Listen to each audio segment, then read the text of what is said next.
Coin drop. Screen flash. The high score. Boss laugh. Thumb sore, same fight. Lost track of the time all night. Snacks gone, eyes red. Still shouting one more instead. Distracted gamers, press start. Button mashing from the heart. Round one, game on. We get hit, go harder. Distracted gamers, press start.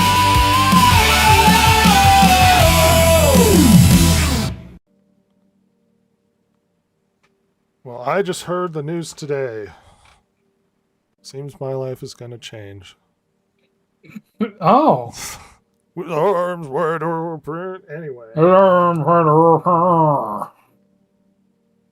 what's Beautiful. funny when his bandmates would talk to him and be like, yeah, you're not religious though. Like, like you don't live up to any of these values. And his response was, I feel like I have to sing about it. And it's like, okay, I guess. That is Whatever. kind of weird. Feels like a lot of born again people where it's like, I like to look at the sky and think of Jesus. Think of Jesus. I'm not going to change any of my habits or attitudes or become a better person, but I like to think of Jesus. Just like this podcast, the famous Jesus podcast. Oh, well, we are famously very into talking about God and Jesus on this podcast. He's my boy. My boy. He's my special boy. Yeah, we definitely do that every time. It's another special podcast. Special, you know why. With me, Ross and Jason. Rides the short bus.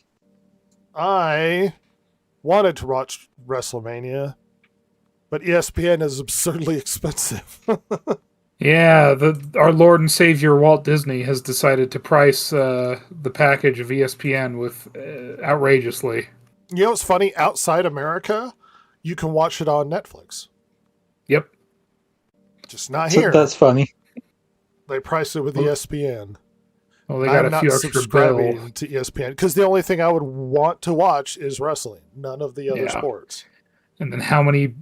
are even the old pay-per-views on there? No, because they're on Netflix, right? So it's like, just to watch new pay-per-views, I have to pay $30 a month for a once-a-month pay-per-view. Well, to be fair, you get the bang for your buck of Hulu with ads Ooh. Oh. and Disney yeah, Plus that- with ads Oh. for $35 roughly. Hey, did you What think a we ever deal. just reinvented cable, but worse? Yes, more expensive and worse.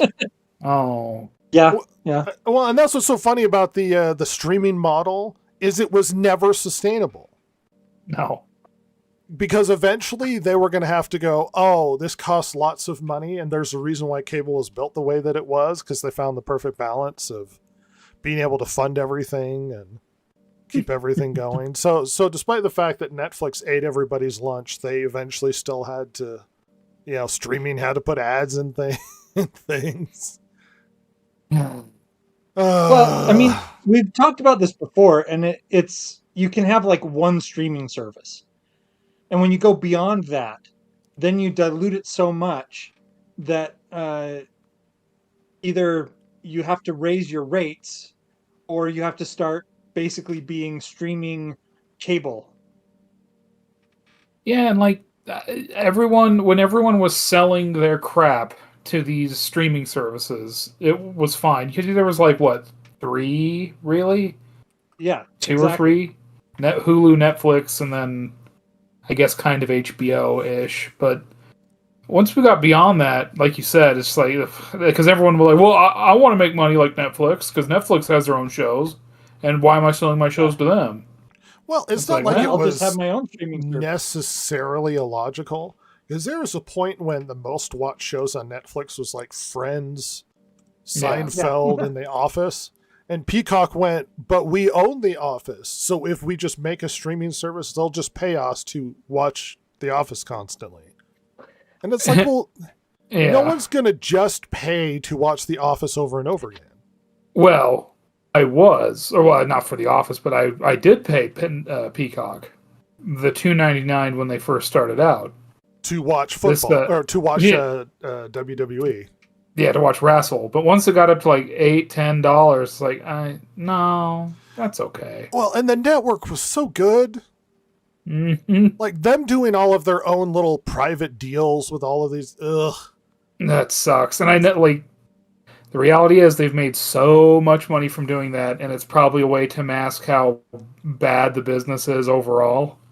Well, that's But funny because they fuck always me. quote how successful they're doing because of online engagement. Mm. But in reality, they're not actually, like, numbers wise, not actually being viewed that much. It's just there's a lot, they create a lot of a buzz social Yeah. media wise. Mhm. Yeah. But I mean, the network was probably peak for me. Oh, I love WWE It Network. was so good. Like, it was built great. I could just sit and watch bad wrestling for hours. Well, and it was made for wrestling. So, like, it was organized in such a way that it made sense for wrestling. And you miss the network every time you go. Because eventually, like, Peacock started to finally kind of organize it better. But then they went from Peacock to Netflix, and God, you immediately missed the network again. Because you're like, man, it was just so good there. Everything was where I could find it easily. They had, like, all of their shit on there. They owned some tapes, like footage from like the mid 70s that you could go watch, and it was great. Yeah. I started old WWE, the earliest, WCW, the earliest I could get, and I just watched. And I watched dailies, and then I would watch the pay-per-views, and it was just, it was so good. I got to see the early NWO stuff when the Outsiders showed up, and it was so good. So good. The friggin' Dungeon of Doom, where the original heel Hogan, when he shaved his mustache and wore black, that was his original heel run that everybody forgets happened before the NWO thing. Whoa, brother. Before Hollywood Hulk Hogan. He's like, I just got back from filming Three Ninjas 3. And it's like, dude, don't brag. You're not making millions filming Three Ninjas, bro. Thunder in Paradise that was canceled after one season. Uh-huh. Sweet. What's Hogan. up, brother? What, were you in Suburban Commando? Is that what made you your billion, Suburban Commando? Yes, thank you. Yeah. Thank you. That was it. The gimmick was funny, but if you think about it, it's like, what are you talking about? You're not making movies. Hollywood Hulkster. No, well, that's part of the fun of the gimmick, is that he's a delusional asshole. Yeah. I'm so much better than you. Okay. Sure. This is what this podcast is good for. Everybody coming here for wrestling conversation. Well, a you know big what? part of pop culture. Like, I don't know what to tell you.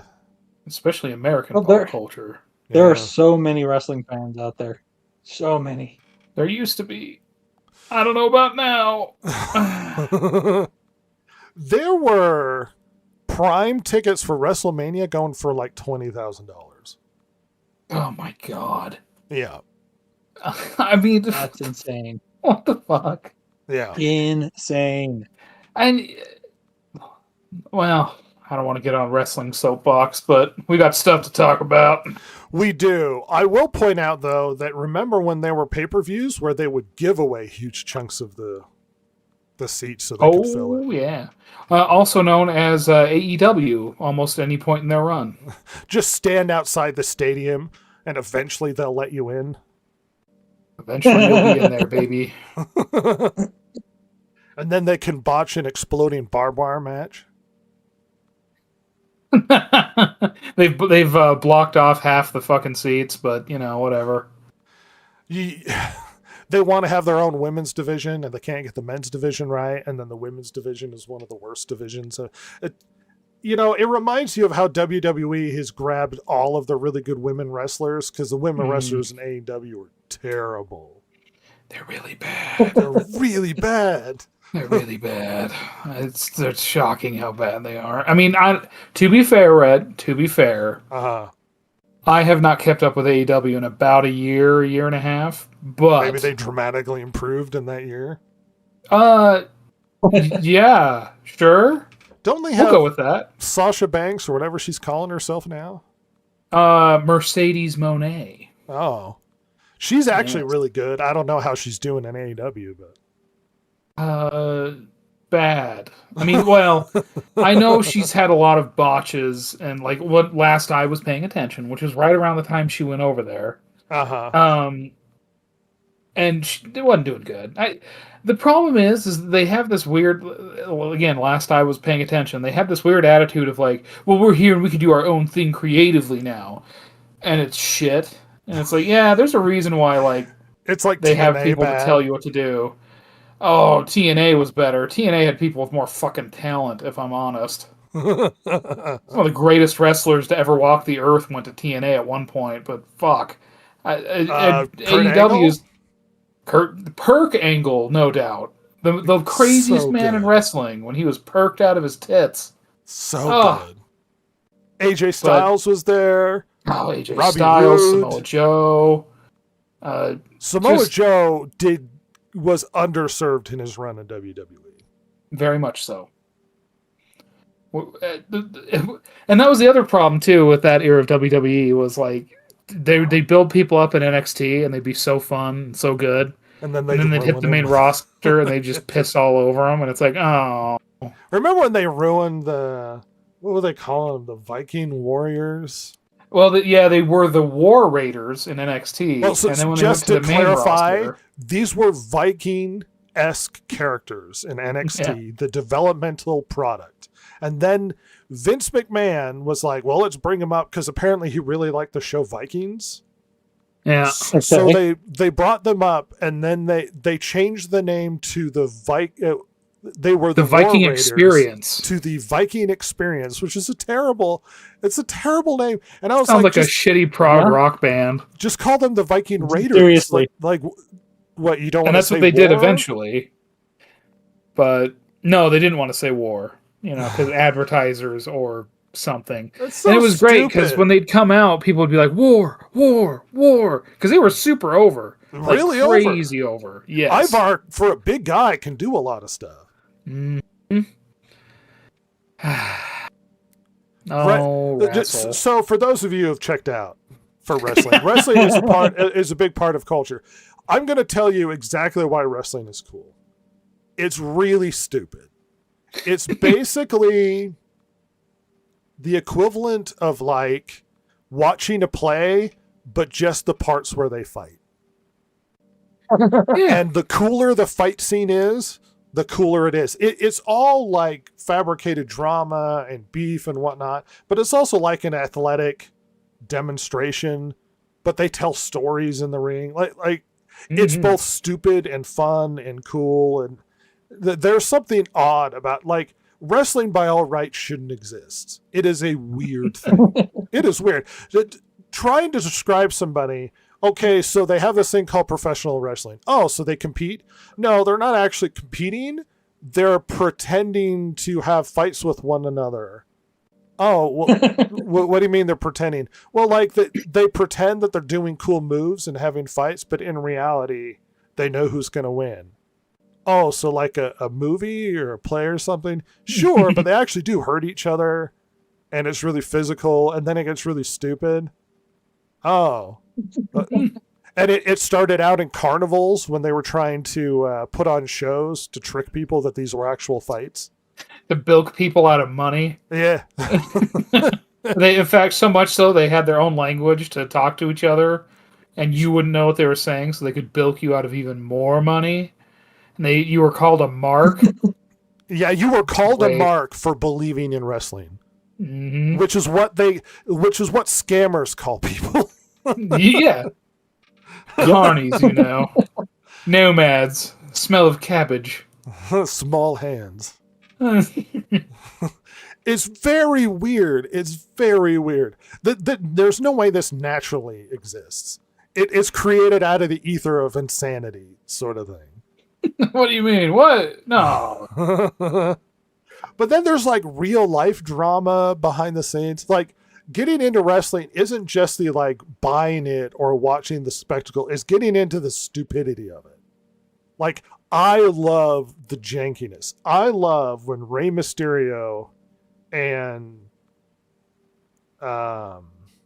what's his name? When they fought over the custody of his son. Oh, because Eddie they were- Guerrero? Eddie Guerrero, when they weren't sure who had custody of his son, when they weren't sure who the father was, which they would call a shoot in reality. In reality, of course, they know who the father was. But in And they were working the kayfabe, crowd. really, in kayfabe, I don't know who's the father of my son. And it's just stupid. Remember when? Who was it that was stalking AJ Styles' family? Was it Samoa Joe? And I think they so. would release like video of him hiding in the bushes, like taking video of his family. It's like, oh, I love it. I love every second of it. Which is what's funny because I don't necessarily think quote unquote man movies are back. But there's a little movie where we got a trailer for it called Street Fighter that hit recently that came through Comic-Con or CinemaCon, I'm sorry. And we got a trailer for Street Fighter. Now I'm gun shy from showing anything on this because I get copyright struck like crazy. But go watch the trailer. Feel free to pause this and go watch the trailer.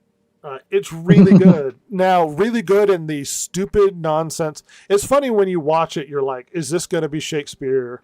Is this going to make me feel things? Well, no. But you don't have to, like, men movies are not really hard. You just got to be straightforward, fun, action, ridiculousness. And that's what Street Fighter is. Like, it's funny when we talk about like adapting a Marvel movie. How difficult. It's not that hard. Make Captain America look really cool. Why is this considered so difficult to do? Look, all I need is Cody Rhodes saying boom. And I'm like, yeah. Hell yeah, with his dumbass Guile hair. Do it, Guile. And see, that's the funny thing about his hair. It's like that hair is ridiculous. And I love it. No, it's great. No one should have that haircut. That is not a standard military haircut because he's in the Air Force. He looks amazing. It's pretty great. I want it as stupid and ridiculous as possible. I want it over the top. I want people punching cars. And they're doing that. They're punching the car. Like, it shouldn't be that complicated to do a movie like these fun guy movies. And that, well, before I get really far, because this is going to pivot into other stuff. I should have gave a warning now, but hopefully Jason's seen the trailer. But what do you think, Ross? It's crazy. Yeah. I It is am crazy. very excited. It's the first time I was like, I actually want to see this. As opposed to, I guess I gotta see Superman or whatever. Yeah. The joy of Superman Yeah. and Fantastic Four. The obligation view. I mean, so far this trailer, all it's giving me are this is going to be awesome vibes, rather than the ones where we went out and we saw the trailer for Superman and the Fantastic Four, and we're like, what? Red flag number 1, red flag number 2, red flag number 3. This just looks awesome. Well, and as a secret lover of the original Street Fighter movie, Raul Julia, one of my favorite actors of all time. He was great. He was awesome. How janky and stupid that movie is, and I love every second of it. Like, if I built my own arcade, that would be playing in those little TVs in the corner constantly. Oh God, yeah. It would be that, Ninja Turtles, Absolutely. just just beautiful. And just the over the top, like, it doesn't have to be that hard or that complicated. It's like, whoa, the women look too sexy. And it's like, it's a guy movie. Like, I don't know what you want. Have you seen the video That's such game? a dumb criticism of a movie. I mean, unless you actually are doing a movie about someone who was known to be, physically repulsive, why wouldn't you want to have somebody that's attractive in the role? Well, what's the point? We're supposed to put, like, giant fat people in it and then pretend they're just as good. Yes. Yeah. Well, and it's funny when absolutely. people It reminds- criticize very guy-leaning stuff, and it's like, Uh-huh. well, I don't like this, and this, and it's like, well, this isn't really like catering to my sensibilities. And it's like, no, it isn't. It's not for you. Clearly, this movie's not for you. And it's weird because people get upset when it's like, you're not catering to me. And it's like, why? Why should they have to? You don't like it anyway. Why does everything need to cater to you? Why can't I cater to other people with different tastes? Why are Absolutely you not. so self-absorbed and selfish that you think everything needs to cater to you? Well, and we have That's a generation of stupid. people who feel like their minor annoyances of everything around them, everybody has to hear constantly, and then be Uh-huh. understood and then adjusted and then apologized for. What I showed it to my mother and she's like, that looks like fun. I was like, yeah, it does. Damn right. I want to watch this movie. I want to watch the crap out of it. But that's what He-Man was supposed to be. Yeah. He-Man's like a 90% male movie. 90%, like, men have watched He-Man historically, period. And then you get the pronouns thing, and you're like, but people could wave that off as like a cute little joke. But then we get comments from the lady that plays like Tila or whatever. Yes. She was like, well, I had to deal with toxic masculinity on the film. It's like, excuse me. Oh my god.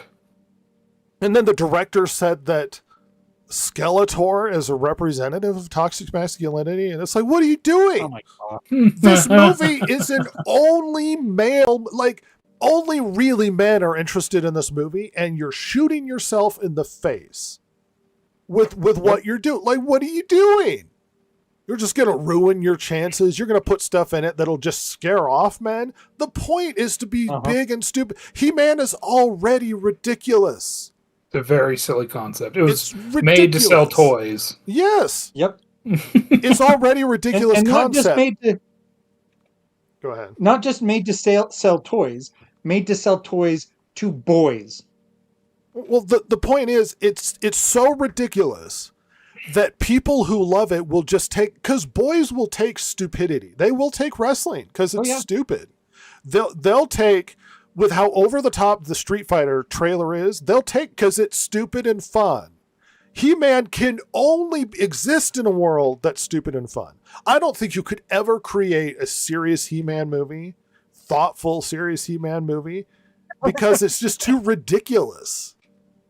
It's like, oh, they fight with swords, and it's like they're caveman, medieval kind of, but then he has like a flying car.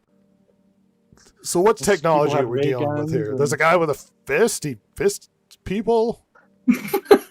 Oh, His name is hey. He-Man. His name is He-Man. He's super masculine man. Skeletor, just a ridiculous talking skeleton. Yeah, a man with a body but has skull face. What's going on? He's super jacked too for guys. Very jacked. I mean, gaunt face, but very jacked. Hopefully has muscles of sorts. I don't know. But then they don't do the ridiculous Skeletor. Like, you lean into the meme. You're not going to really, like, what you think you're going to make something that people are like, oh, well, I learned so much from the He-Man movie. Yeah, well, we're reinventing the wheel, Rhett. That's what we're going to do around here. Like, the premise is too ridiculous to really embrace seriously. So don't. Just go stupid with it. But Street Fighter understood the assignment. They're like, oh, guys will like it, make it ridiculous and fun. Just fun. Like, why Make it is very fun silly. so difficult? No, it's just. But it's not real, Red. I gotta make it matter. It's gotta mean something. We'll get Denis Villeneuve to direct the He-Man The movie. direct He-Man. Absolutely, as you should. We'll get I don't know. long, winding shots of desert scenes. We'll be like, what is this? Um, this is definitely something that is modern. The fact that it's almost like we can't have fun anymore. I was No. actually watching a video earlier, and this guy was reacting to Love Shack by the B-52s, and one thing he said was, "I don't think this would do well in if it was released today, because we have no whimsy." And we need to bring it back. My generation needs to bring whimsy back into things. And I completely agree. It's like almost outlawed to have fun anymore. It's like this movie can't just be fun. It has to have a message. It's like, well, no, it's entertainment. That doesn't mean it needs to have a message. That means it needs to be fun. You can have a message if you want, but if you let the message overtake the fun, you're not entertainment anymore. You're moralizing at that point. And I'll go get that from religion. Thank you. It's like there's so many other movies that you can watch to get your messaging in. There was an Oscar winner recently. Go watch that. Like, do we really need to like talk about toxic masculinity in my He-Man movie? Well, yes, supposed because to it's be toxically masculine. The symbol of toxic masculinity. Okay, then your movie will fail, and we'll all go watch Street Fighter, who has Yeah. awesome women in it. Yeah. Chun-Li and Cammy, and like how much more do you need? Like, it's not very hard. It just make the stupid, ridiculous movie. Put the fun in the bag, all right? Put the fun in the bag and step away. It's funny. The more time goes on, the more I realize how Bill Burr was correct, that it's like they see you having fun without them and they just want to ruin it. Yep. Because they're not interested in watching Street Fighter. They just don't like that you're having fun without them. So they're just like, well, I want to ruin your fun. I just don't like that you're, so if we change stuff, you'll watch the movie? No, I just don't like the messaging and the things that are in it. But you're not interested in watching the movie, even if we change it to cater to what you want? No. Well, then why were you listening to anybody who says they don't like it's just stupid. It's, there's just guys punching each other. Yeah, why is it so difficult? Like, wrestling is huge. Why is it so confusing that it's fun? Is it that hard? It's just so boorish, Red. Ugh. Well, then it's not for you. It's I don't know how they end up thinking of this, but it's almost like they look at something and they, like you said, they look at it and they see that we're having fun, and they look at it and say, well, that's not fun to me. And then they say, well, I know what we need to do. We need to make it fun for me too. And so then they start warping it out into something it was never meant to be, and something that they wouldn't have wanted anyway, regardless of whether it was for them or not. They were never going to like it. There's no reason to cater it to them. No. They were never going to like it. It's like, who cares? Well, it's just, it's freaking toxic, and it's like it caters to male stuff, and it's like, yeah, okay. Like no guy was sitting here bitter with his arms crossed, going like, freaking romance movies out there, freaking pissing me Freaking off. Barbie movie. Why don't isn't they it put more catering guy to stuff me? in it? They should have a chick with big knockers in it. It'd be a lot cooler. Well, I've seen that joke where it's like, how they feminize movies if men did that to like women films. They're just watching Barbie and they're all just hugely bracked or whatever. Just And just bimbos walking. Everybody's across the having screen. fights. It's like what? Change Sense and Sensibility into an action movie. Hell Or it's just yeah. to cater to men or whatever. Just everybody's punching and fighting and stuff. Just give me an hour-long kung fu fight. Yeah. You could tell Well, the they kinda story did in that with, glances. All right, just Sorry, go ahead. well, just you could tell story in glances and people interacting with each other. You don't have to do much more complicated than that. Just what is it? The Tony Jaa movie? Somebody stole my elephant. Great. I'm gonna fight my Oh, way to yeah. getting the elephant back. Hey, how about somebody stole the head to my Buddha statue in my village? I'm gonna go punch people until they give me the head to the Buddha statue back. I'll beat some ass. They did that with Pride and Prejudice. They made Pride and Prejudice and zombies. It was terrible. They tried to take that and make it into a guy thing, and it was awful. I didn't actually see the movie. I read the book it was based on, and the parts that were original by Jane Eyre, I believe it was, they were great. They were awesome. The parts that they put in where they're fighting zombies and stuff, that was crap. So awful. And We then have they a- decided to make a movie about it.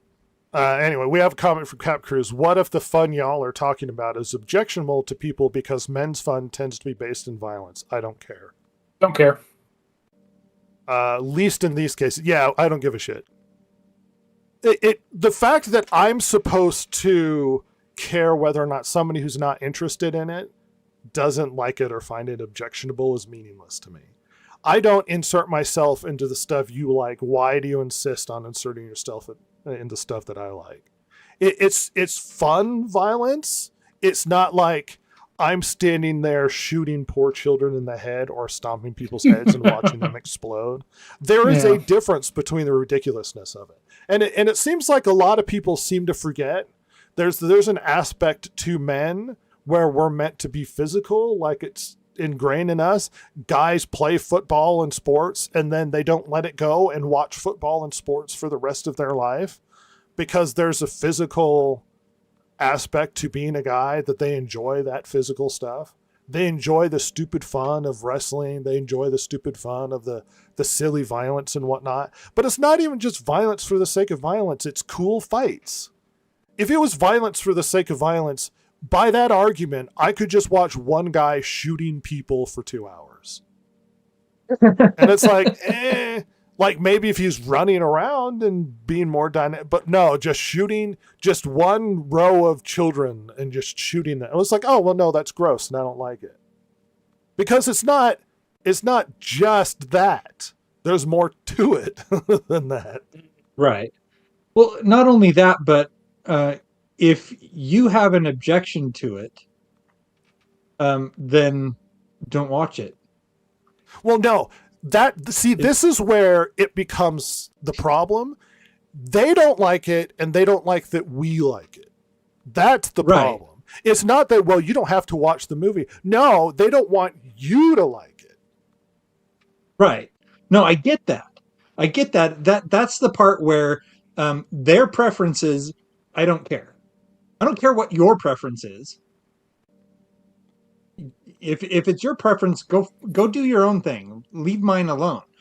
But it's one of those things where I don't understand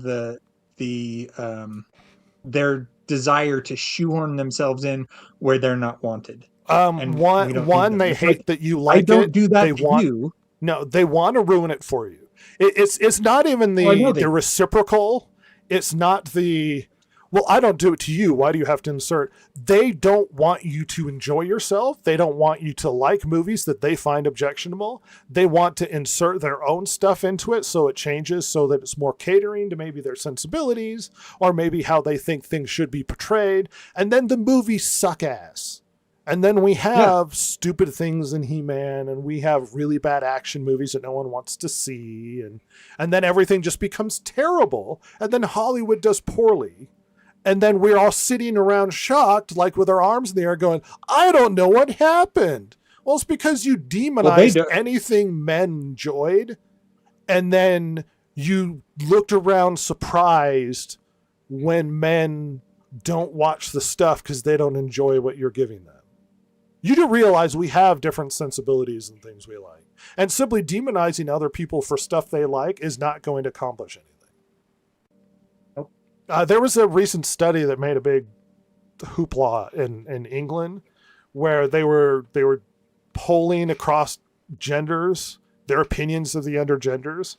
And they asked men what their opinion of women were. And it was like 72% of men were like, yeah, I like women. And Right. the expectation I heard is that it. toxic, insular men are just hate women. It is the incels that are just out there just hating women. And the actual stats on it is the vast majority of men like women. Yeah, they're like the statistic for the amount of men that hate women was like 7%. It wasn't that many. So the whole dude bros on the internet that hate women and the incels thing, even if you subjectively, no, that's true, they're so dangerous, it's not statistically true. Your delusion makes you think that it's true. But here's the kicker. A third of women said they hated men. Yeah, the amount of women in that study that it vastly outweighed the number Like of men. who said dramatic that- difference. And this is why you see it reflected in media where it's like, I don't like that you like stuff and I'm going to ruin it because I hate men. It's like, really? So this is your whole motivation is I don't like it. Well, I don't care Well, if you it's don't like not it. No, I'm going to necessarily- ruin it. I'm going to complain. I'm going to be active on the internet. And then men just won't like it and they won't go see it. And then the movie will do poorly.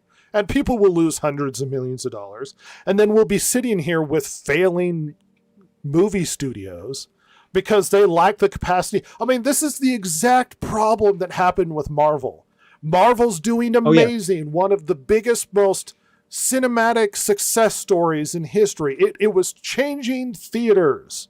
The Marvel Cinematic Universe was a success story, movie to movie to movie, clearing into the Infinity War and Endgame.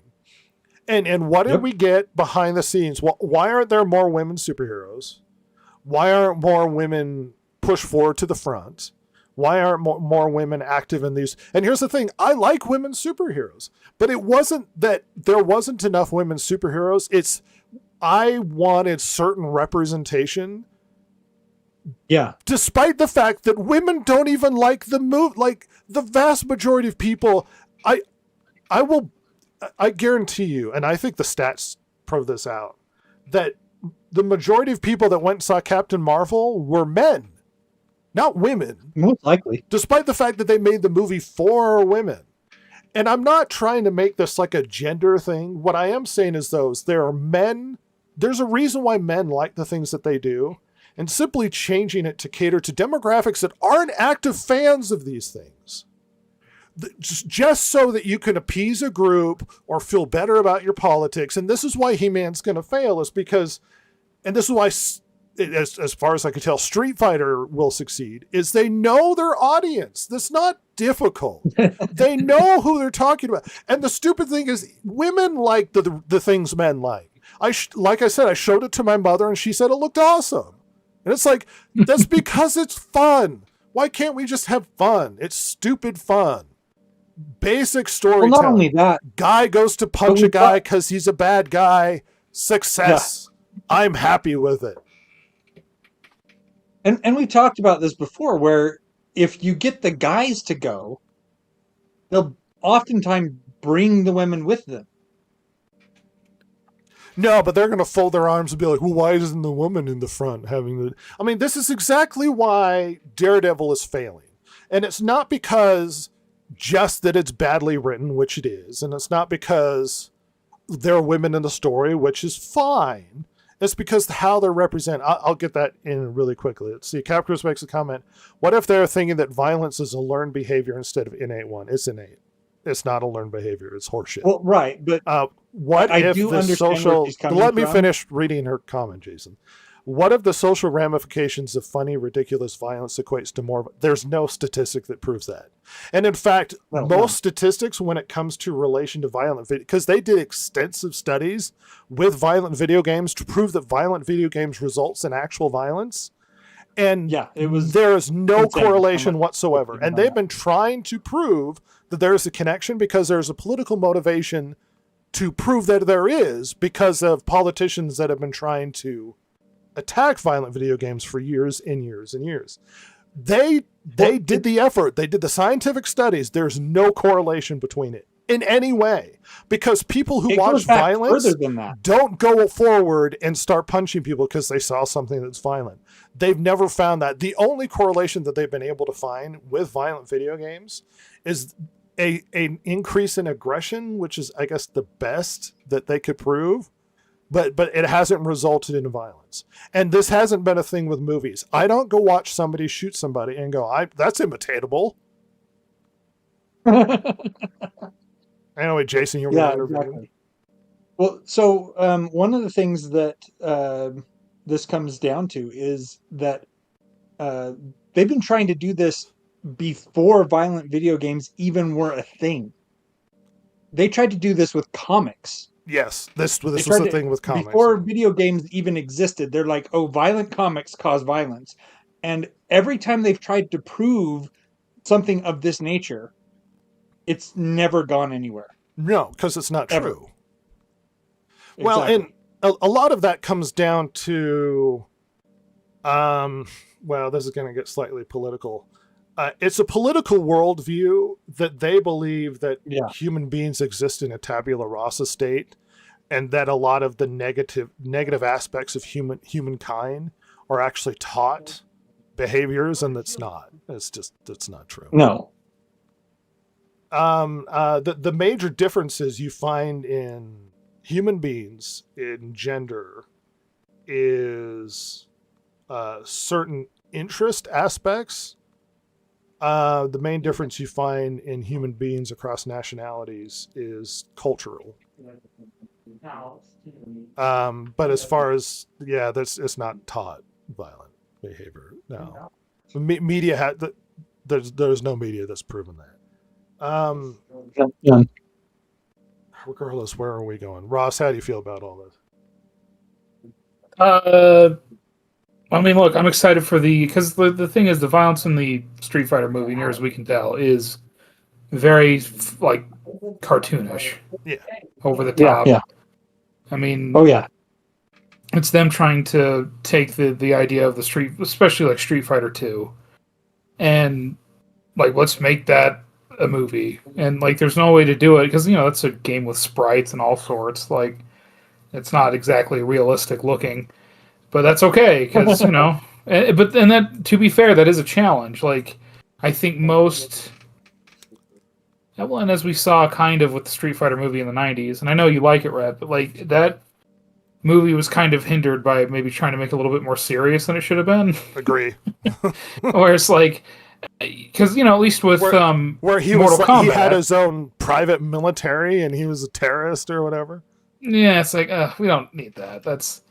Whereas, like, with Mortal Kombat, like, they can lean into the violence, which, again, Very maybe true. the 90s movie didn't do enough of that. They kind of did, but whereas the newer ones, very much so. And that's probably an easier thing to lean on. It's easier to be a hard R over the top.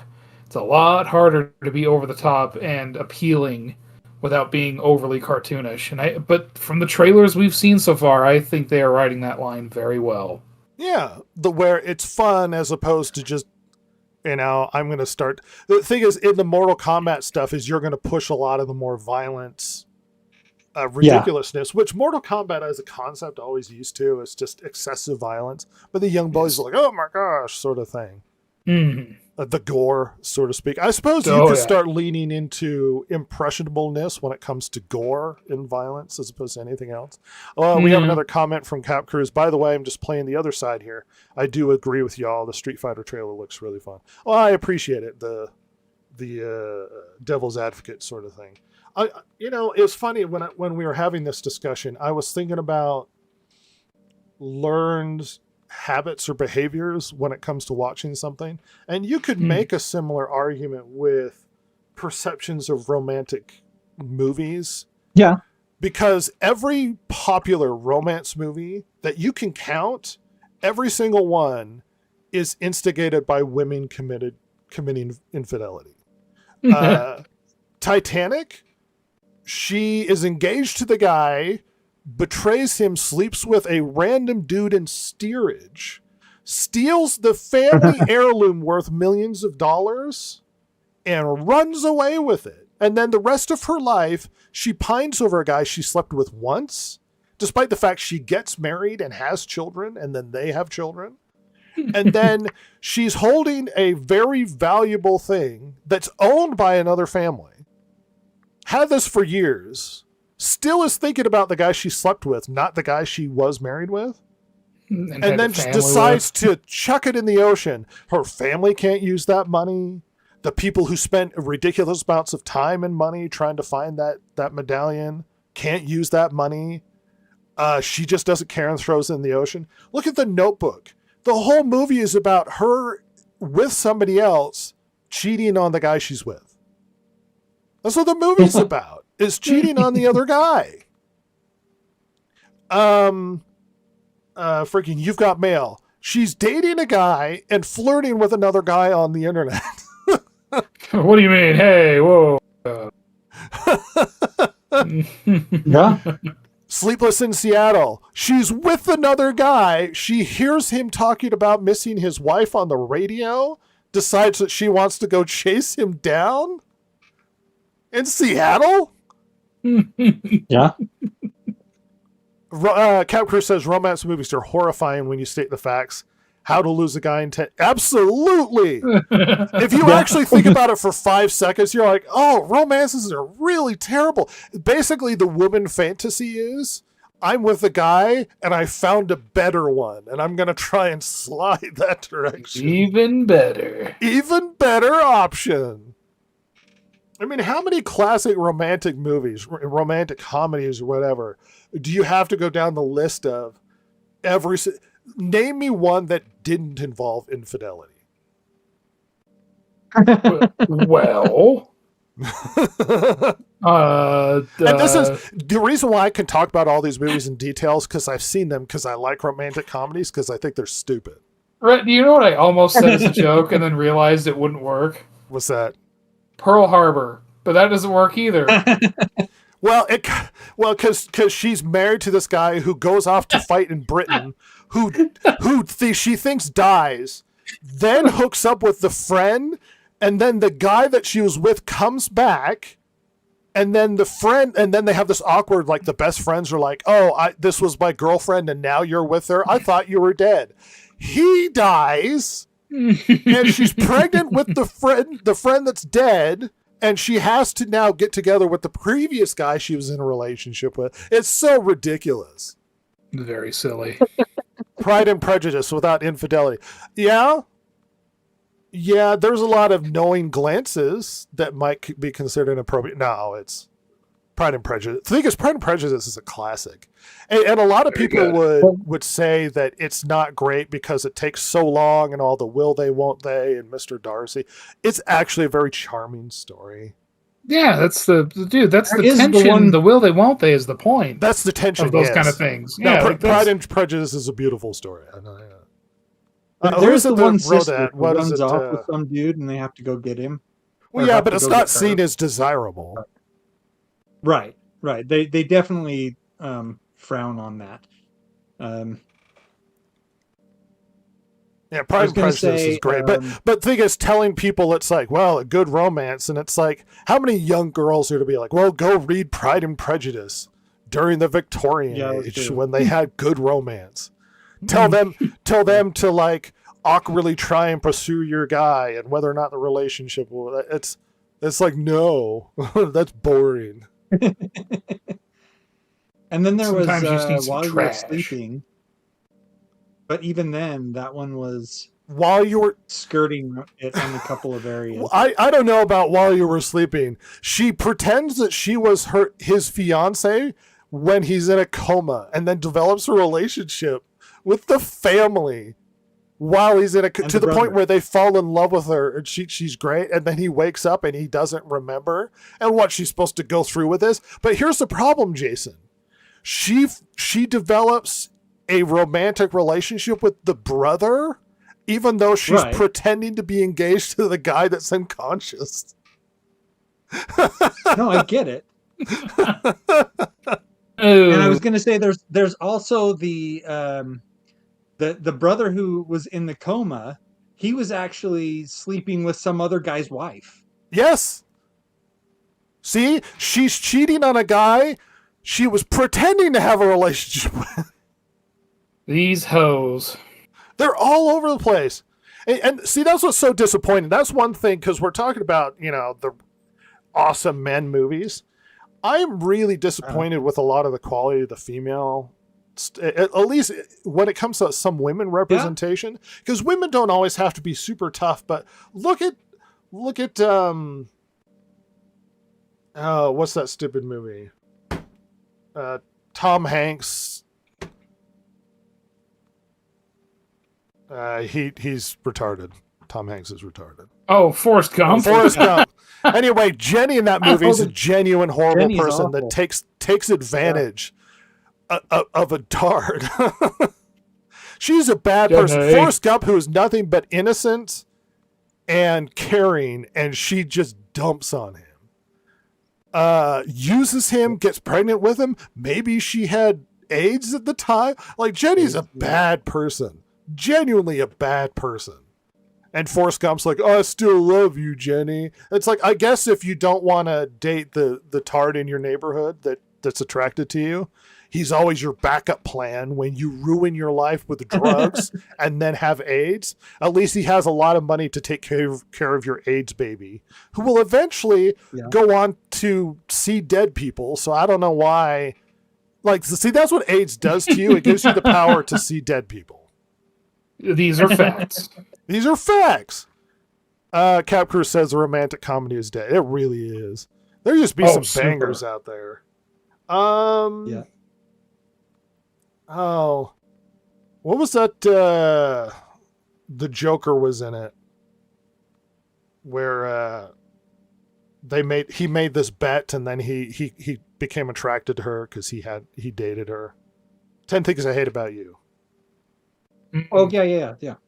Yeah, I like that. That's not infidelity, but he is a piece of shit in the beginning, where he's dating her just so that her sister can go on a date, because the dad said you can't go on a date unless your sister has a date, and the sister hates men.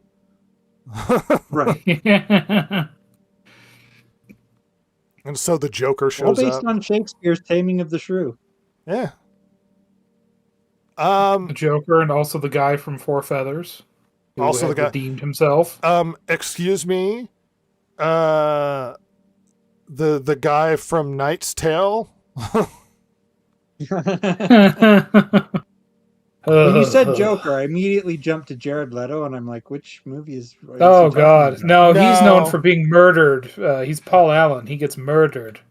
Yeah, he Oh, I gets, know it's he American gets Psycho. punched Heath Ledger. until his face is messed up because he's too pretty. Yeah, that one too. Yes. And also he's Skeletor. See, that's what he looks like after Fight Club.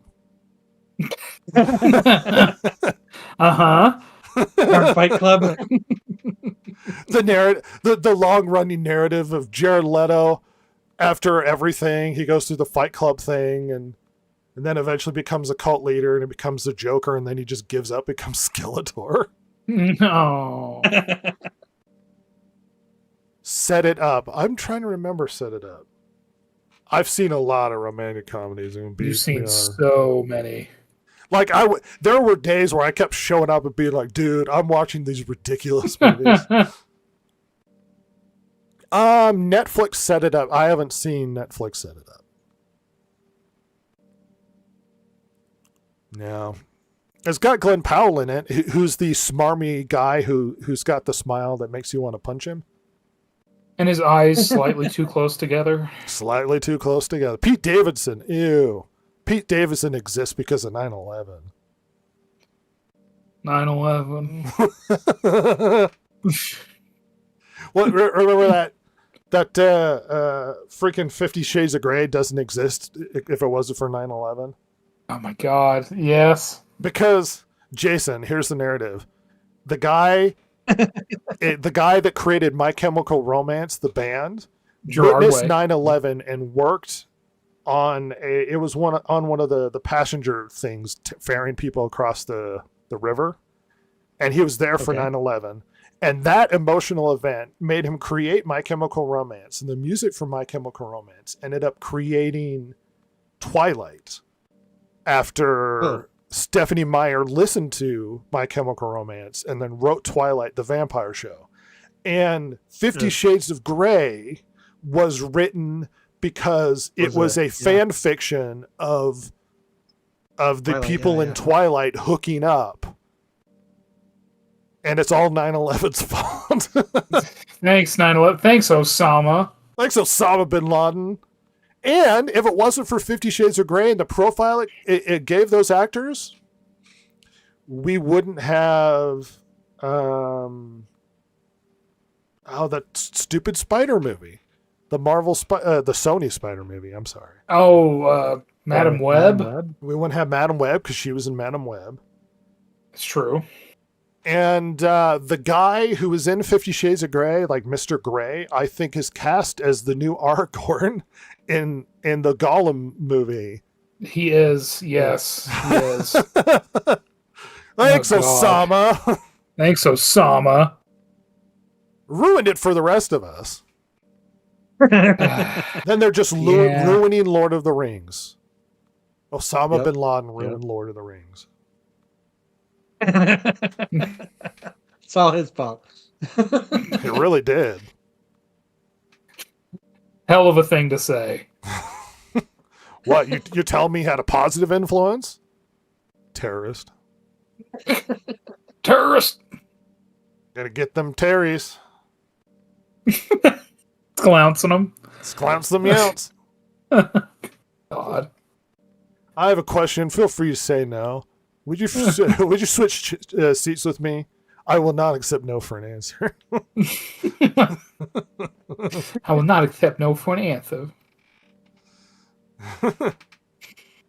What's that? Do you have a box cutter? Inch and a half, perfectly legal.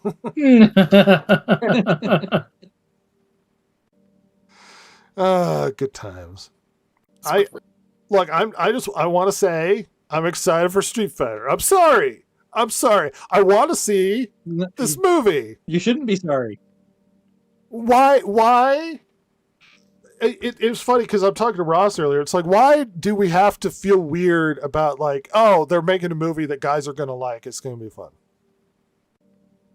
When was the last time we got that? I We don't shouldn't. know. Forever. We shouldn't feel weird or ashamed that they're making a movie that guys are gonna like. What they want us to feel that way, because that's how they get rid of those kind of movies. Is they make us feel ashamed that we're doing something dirty or something. And it's like, no, this is just fun, mindless entertainment. Get off your high horse. Wow, they're Live a little. ruining Daredevil. Oh, what do you mean? People are talking about it so much. About It's how like- bad it is. Well, literally in the I don't- not even thumbnails, that. there's a picture of Karen Page standing in front of Daredevil as they're going down the hall, and it's like, why is she the dominant person in this? Like, should Daredevil be in front of you fighting? Like what No. what are She we don't doing need no here? man. No, she doesn't. Well, She that's doesn't need no superhero. I mean, the perfect example of how, because Daredevil does it like 4 or 5 times where they replace a man with a woman. And it's like, just make a good female character. How come you have to replace a guy and then use his credentials to make your character better? Like, because they can't do that. well, because they don't know how to write women. They make No. them men, they make the bad men, or they make them over the top and like flawless and stuff. Like the perfect example of how they screwed this up was Iron Fist, the TV show. I Yeah. actually really like the Iron Fist. I love Daredevil more, and I'm not even talking about the TV shows as characters. Daredevil is up there as maybe my favorite superhero, but it's like between him, Batman, and Spider-Man. which is obviously very normie. Like, oh, Batman and Yeah. Spider-Man. It's like, I mean, I love the idea of Captain America, but they screw up his comics constantly.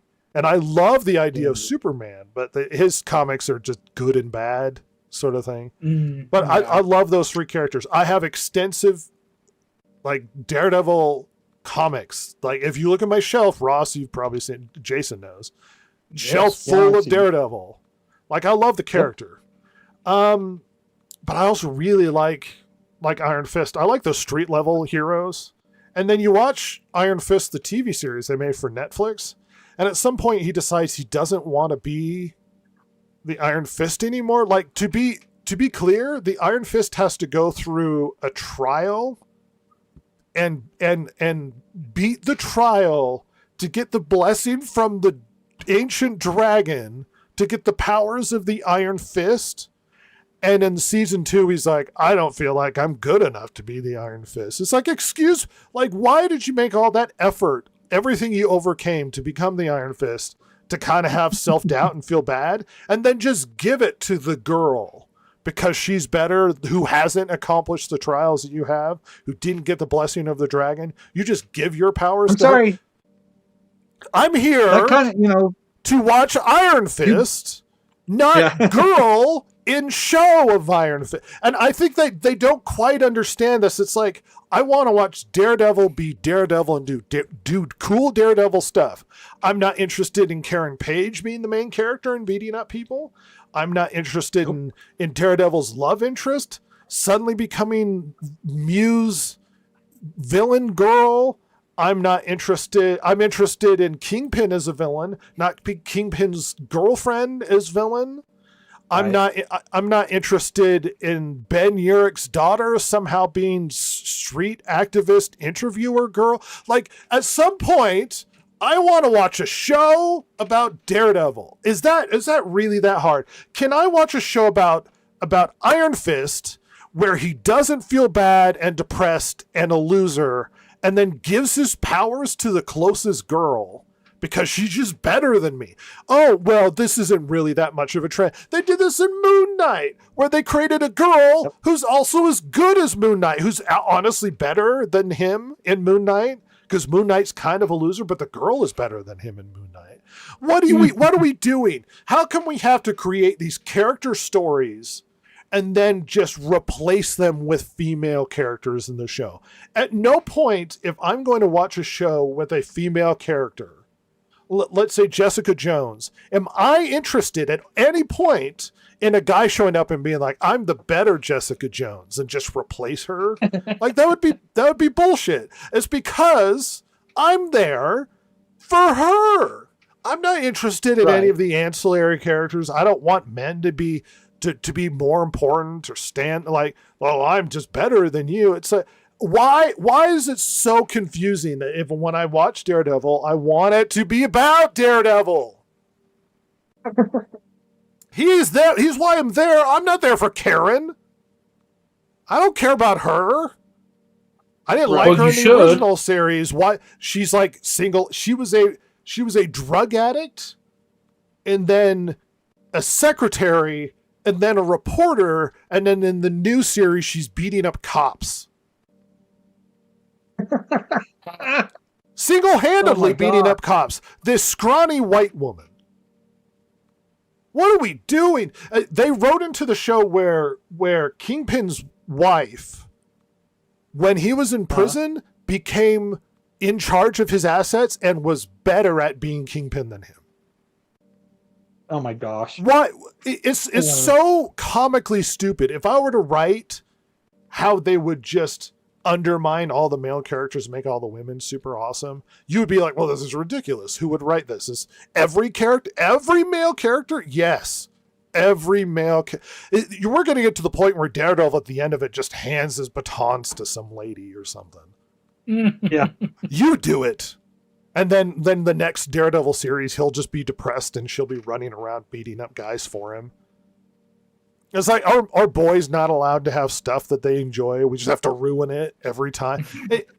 It's like, if I watch a Black Widow show, I want to be a Black Widow.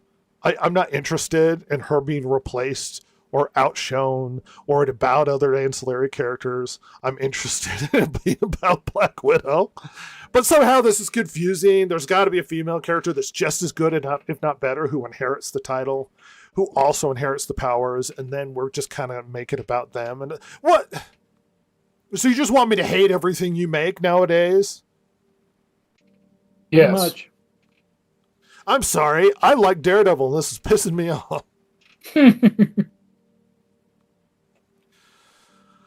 Yeah.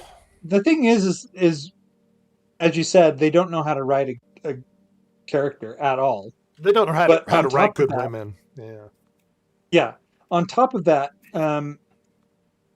for some reason, they've decided that if they just piggyback their person off of the person we like, that's going to automatically translate into us liking them too. Well, and that's the And when has fundamental that ever worked? misunderstanding of these characters. It's the idea Yeah. that you can take the mantle and pass it on, and somehow it rubs off. That the superhero like Peter Parker isn't a great character. It's just the spider powers. So we just give the spider powers to other people, and they're just as good. It's like they're not just Right. as good. Peter Parker's good because he's Peter Parker, not because of the spider powers. If they gave him like if it was any other power, Peter Parker would still be an interesting character. Yeah. Yeah. They lack every time they run into making a show, they lack understanding of who these characters are. And when you watch the Street Fighter trailer, you're like, oh, it looks like as over the top and ridiculous as the Street Fighter characters are. It's like, yeah, that looks like ridiculous Guile stuff, and that's fun. You know what I mean? It's like, hey, it's Yeah. Ken, but it's like the wealthy version of Ken, where Ken has this weird drama in the actual lore of Street Fighter, where his like wife and kids are murdered, and he gets all bitter about it. So I don't know if that's what's showing up in the show. Chun-Li and her motivations and stuff, and it's like it's just they're over the top characters and they're fun. Like, just get the characters right. Honor the source material, because if fans love it, they will champion the show. But if you screw it up, we will hate the crap out of it. Mm-hmm. Yeah, and we'll let everybody know. We will preach about it and talk about it on the internet. And I mean, there's a lot of Ross. Did you look at the Godzilla trailer? I did. What'd you think? I mean, I am excited. I loved -1. Yeah, I did. It was really, really good. It was really well done. That was a Ross and Rhett date. It was. That was. And it was a great date. Yeah. a We fine go to film. see movies that cross over our interests, so it's like Iron Claw and Joker and Go get real sad and watch Iron Claw. yeah. Iron Claw, the saddest. It's so sad that they left out one They left out a brother. Yeah, because there was too much sad. It's funny. I told my mother about it, and it's like, "Oh, you want to watch it?" She's like, "No, I don't want to. I don't want to watch the." Absolutely not. Are you insane? I was like, "But it's really good," and she's like, "I don't want to watch a movie where everybody offs themselves." It's like, I know. No, well, It's just real sad. it's just even sad. Well, of course, Megalopolis is part of that. Like, we went and saw that stupid Oh. nonsense. You mean that amazing film, that amazing experience? It was an experience, I can tell you that. It was so good. Look for our review on this channel. Yes, it's a fine review. or the terrible 28 years later. Oh, that's the one that really made me sad. I can actually watch Bone Temple on Netflix now. I haven't watched it. Yeah, because why would you? My God. I know I can watch it and be like, oh, it's bad. And then I Exactly. wasted a couple hours. Like, I'm still struggling. Like, I haven't finished Weapons, and it's supposed to be really good. It's very good. See, that's what I'm told. Like, why would I waste my time watching movies that just aren't going to be good? Yeah. Because you I- hate well, life especially- and you want to make it difficult for yourself. Yeah, It's just terrible. I want to It's have fun terrible. when I watch things. Sometimes How you dare watch you. bad stuff for the sake of because it's fun bad, or Oh, sure. Like, Some- People don't yeah. make those kind of movies anymore, though. Well, Megalopolis is probably the closest. oh my god, that movie's almost watching with somebody because it's so ridiculously stupid and bad. It's very dumb. Like, I would watch it again, but I would have to watch it with a new person and just be like, eh? Like, what Isn't was this that? crazy? I don't know. It's ridiculous and bad. Yeah, I know it's bad.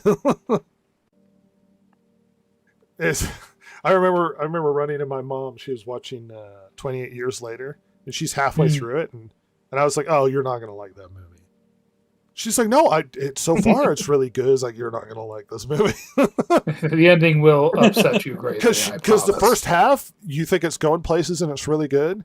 By the later on that night, I was like, "Oh, so what'd you think of it?" She's like, "It was terrible," and I was like, "Yeah, it was." Like, that movie was really bad. I was like, "Yes, it was a really bad movie, Mom." It's confusing. Yeah. I don't know why. Brett, do you want to hear some bullshit? Oh, do I? Because I was curious. Yes.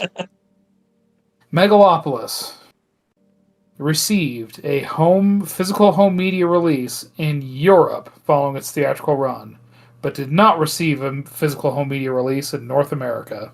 Oh.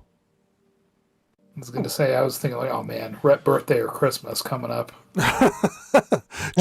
just to screw with me, you're giving me a copy of Megalopolis. Here you go. Here's a terrible movie we watched that you are fascinated by how dog shit it is. And it is fascinatingly dog shit. Oh, it was funny because Ross kept looking over at me, and I was just like enraptured trying to figure out what the crap this thing was.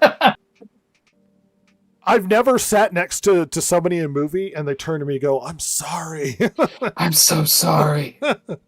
I was really just blown. Like, it was like I was trying to understand like shit drawings on a bathroom wall. The hell is all this? Like, I was trying to divine the secrets of the universe and these weird hieroglyphs written in shit in this bathroom at a Denny's. It was beautiful. This has to mean something. It So does. why would you do this otherwise? Why would It's you crazy. do this otherwise?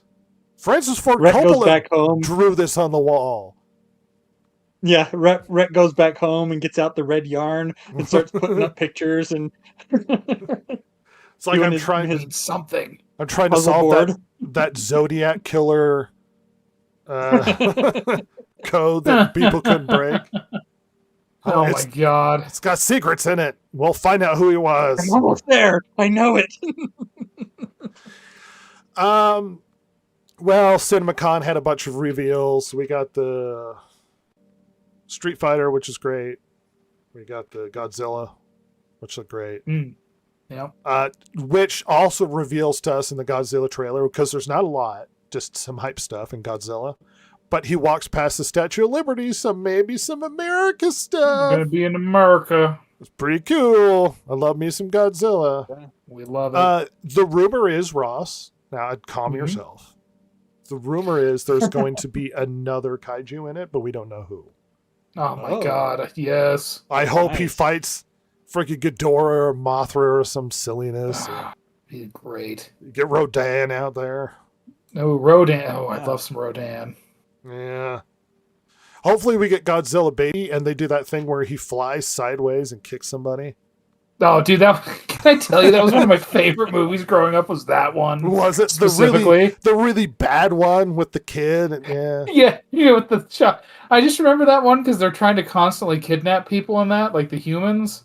And I just remember it also starts where they have the kid out in the ocean, like on a little paddle boat, where you like a bicycle, Uh-huh. and the waves are absolutely thrashing that poor child on that boat. But they had to get the shot done, and on the road. And Just that this kid was getting- traumatized kid and the oh my god, dude! Because it was like in like this small little like I don't know, like alcove or like inlet, and the waves were battering that poor little boat. It was hilarious. Because that's the one with Jet Jaguar, right? I think so. I'm going to be honest. You know what the first Godzilla movie I ever watched was? Is probably the most boring one. It was the Oh. Mothra one where I sat and watched for hours where tiny people were singing Yep. to Mothra. Yep, that's a little bit hard to get through. It's like the worst one, and that was the first Godzilla I watched, and I was like, I don't want to watch anymore. Godzilla kind of fucking sucks, dude. I don't know. Oh man, that's a bad movie. For some reason, the military carts out these tiny, and I'm not talking children, but tiny girls, like they're Yeah. small, and then they sing to Mothra to save them from Godzilla. I guess Oh my god. it's a terrible movie. Today, I might be like, "Oh, it's so stupid. I love it," but at the time, I was like, "This movie sucks."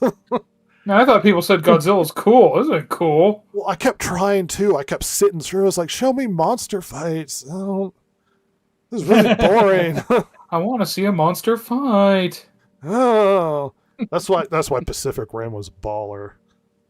Just show me big people fight. Yeah. I have a secret. I'm starting Evangelion. No, that's right. I know. I don't want to say too much because it's like I'm afraid something is notoriously praised. I'm gonna not like it, so I'm just easing my way in. I don't want to get my balls in the water first. It's gonna be too cold. But I'm liking it. Well, and it's got a bit of a dated issue as the older animation style and stuff. But let's talk about a bit more CinemaCon. What else happened at CinemaCon? Let's see. Doomsday's first trailer was revealed at CinemaCon. Apparently, we haven't had it show up on the internet, which everybody's been waiting for it to show up yet. But Mm-hmm. the more I find out that, about Doomsday, the more I'm predicting it's gonna suck. Yeah. I mean, if they were really proud of the trailer and the story and all that stuff, you'd think it would be like, we're dropping it at CinemaCon, and as soon as everybody at CinemaCon sees it, we're flipping the switch online so that everybody can see it. They brought But out. if it's like, They brought we're about. not sure yet. They brought out old Chris Evans, which everyone was like, oh, but like they carefully made sure they didn't call him Captain America because he's not Captain America. And apparently he's never going to show up in the suit in it. And it's like, well, what's the point of bringing back Captain America if you're not going to call him that? Seriously. What are we doing? Yeah. I mean, honestly. Why even have Chris Evans at all? You have a Please scene, come see this. You have a scene with the well-loved Shang-Chi fighting Gambit. He's pretty great. Yay! Neat. Everybody hates Shang-Chi or no, they love Shang-Chi. Well, they really love Marvel's Katie. Yeah. Yeah. Or apparently we also found out quick, that this is going to be a quick press release, everybody. Nobody's learned about this or really cares. We found out that Ant-Man's daughter is going to be in the movie as an Ant character. What a colossal fucking waste of time. Yeah. I mean, genuinely. That is so fucking baffling to me. You have a movie that you have to keep movie length. I mean, 3 hours would be high end. 2.5 is even stretching. And you got a lot of fucking people you got to cram into this piece of shit. And you're wasting it with the daughter of Ant-Man, who nobody likes. Nobody likes her. The Ant-Man girl replacement is essentially what she is. Yeah. Despite the fact that we had the Wasp, who was also the Ant-Man girl replacement. God. 2, famously, Ant-Man's daughter in Quantumania became an activist and would steal cop cars and use the Ant-Man suit to be an activist and fight the cops. So a criminal, potentially a domestic terrorist, your daughter. Yeah, everybody loves this character. Cool. Yeah, that's really great. I love that. And apparently Tobey Maguire is going to be murdered in the beginning of this film. And it's like the most beloved Spider-Man you're going to kill. Like the beginning of Marvel stuff you're going to kill. You know why they're doing that, right? Cheap emotional ploy. Uh-huh. It's not going to make me emotional. I'm going to hate it. Just gonna be pissed off. Oh, it's gonna piss me because I like Tobey Maguire's Spider-Man more than any of the other Spider-Man. Even Oh yeah. Tom Holland. I am mixed feelings on Tom Holland. You kill Toby at the beginning of it, and I was like, well, it's bullshit. Screw this movie. Like, I want to be here. you do that at the beginning of a movie, and I'm just going to sit there with a rage boner for the rest of the film. Just angry. I'm angry. at everything else that happens in this movie. Yeah. Yeah, they have no talent whatsoever. They have no idea what they're doing, and so they're trying to sucker us into this by killing off beloved characters just for the shock value and the like you said, the cheap emotional hit. That's all it is, and all it will be. It's a failing strategy there, people. You know what character they're going to have a lot more of? Like, he's going to be in it a decent amount that everybody's been missing, and we all really want more of this character? Namor. Namor. Wait, really? Yeah. Oh my god, no. What? They have a scene where the Fantastic Four meet with the Avengers and the Wakandans, and then Shuri meeting with Namor, and then you have scenes where the Wakandans and the Fantastic Four, let's see, Namor flying around and participating in stuff. So yeah, way more Namor than Namor deserves. Like, even if he's in it for 5 minutes, that's too much Namor. Do you think maybe they didn't plan this out very well, Rhett? Or they thought people gave a crap about certain characters that they really don't. Oh my god. I can't imagine anyone giving a crap about Namor. The Boy Without Love, which they thought that was really clever as a way to change it so that they could do like a Spanish thing in it, because was he supposed to be Aztec or Incan? I think If he was Aztec, he was a mass murderer, apparently, as an Aztec. Yeah, he'd be a horrible piece of shit. Yeah. But Namor was not any of those things as a character in the comics. He wasn't Spanish. He was from Atlantis, essentially. He was more in the area of Europe. I mean, he wasn't necessarily like European. He was like a lighter skin, dark hair. He was exotic looking, but he was a species that isn't really the same. Anyway. No, he's Namor, the Boy Without Love. Namor. That lady who championed that doesn't work for Disney anymore. Really? Yeah. Really? Oh, that's Namor. so surprising. Namor is the villain that showed up in Wakanda Forever, Cap Cruz. Yeah. He is where I know this is going to sound ridiculous. The Wakandan isolated African nation, Namor and his Hispanic peoples of Aztec dubious descent invade Wakanda and sneak over the wall or under the wall to get into Wakanda, because they have vibranium to get it from them. Yeah, he was in the bad movie nobody watched, which is why it's like, why is he in? Everybody hates this movie. Like, why is? Oh, we need more of him, more Namor. Technically, he's called Namor, but they call him Namor, as in the boy sang amor, like without love in Spanish, even though that wasn't what it was in the comics at all. Call him Namor because you ain't gonna see him no more. It is ew. It's very ew.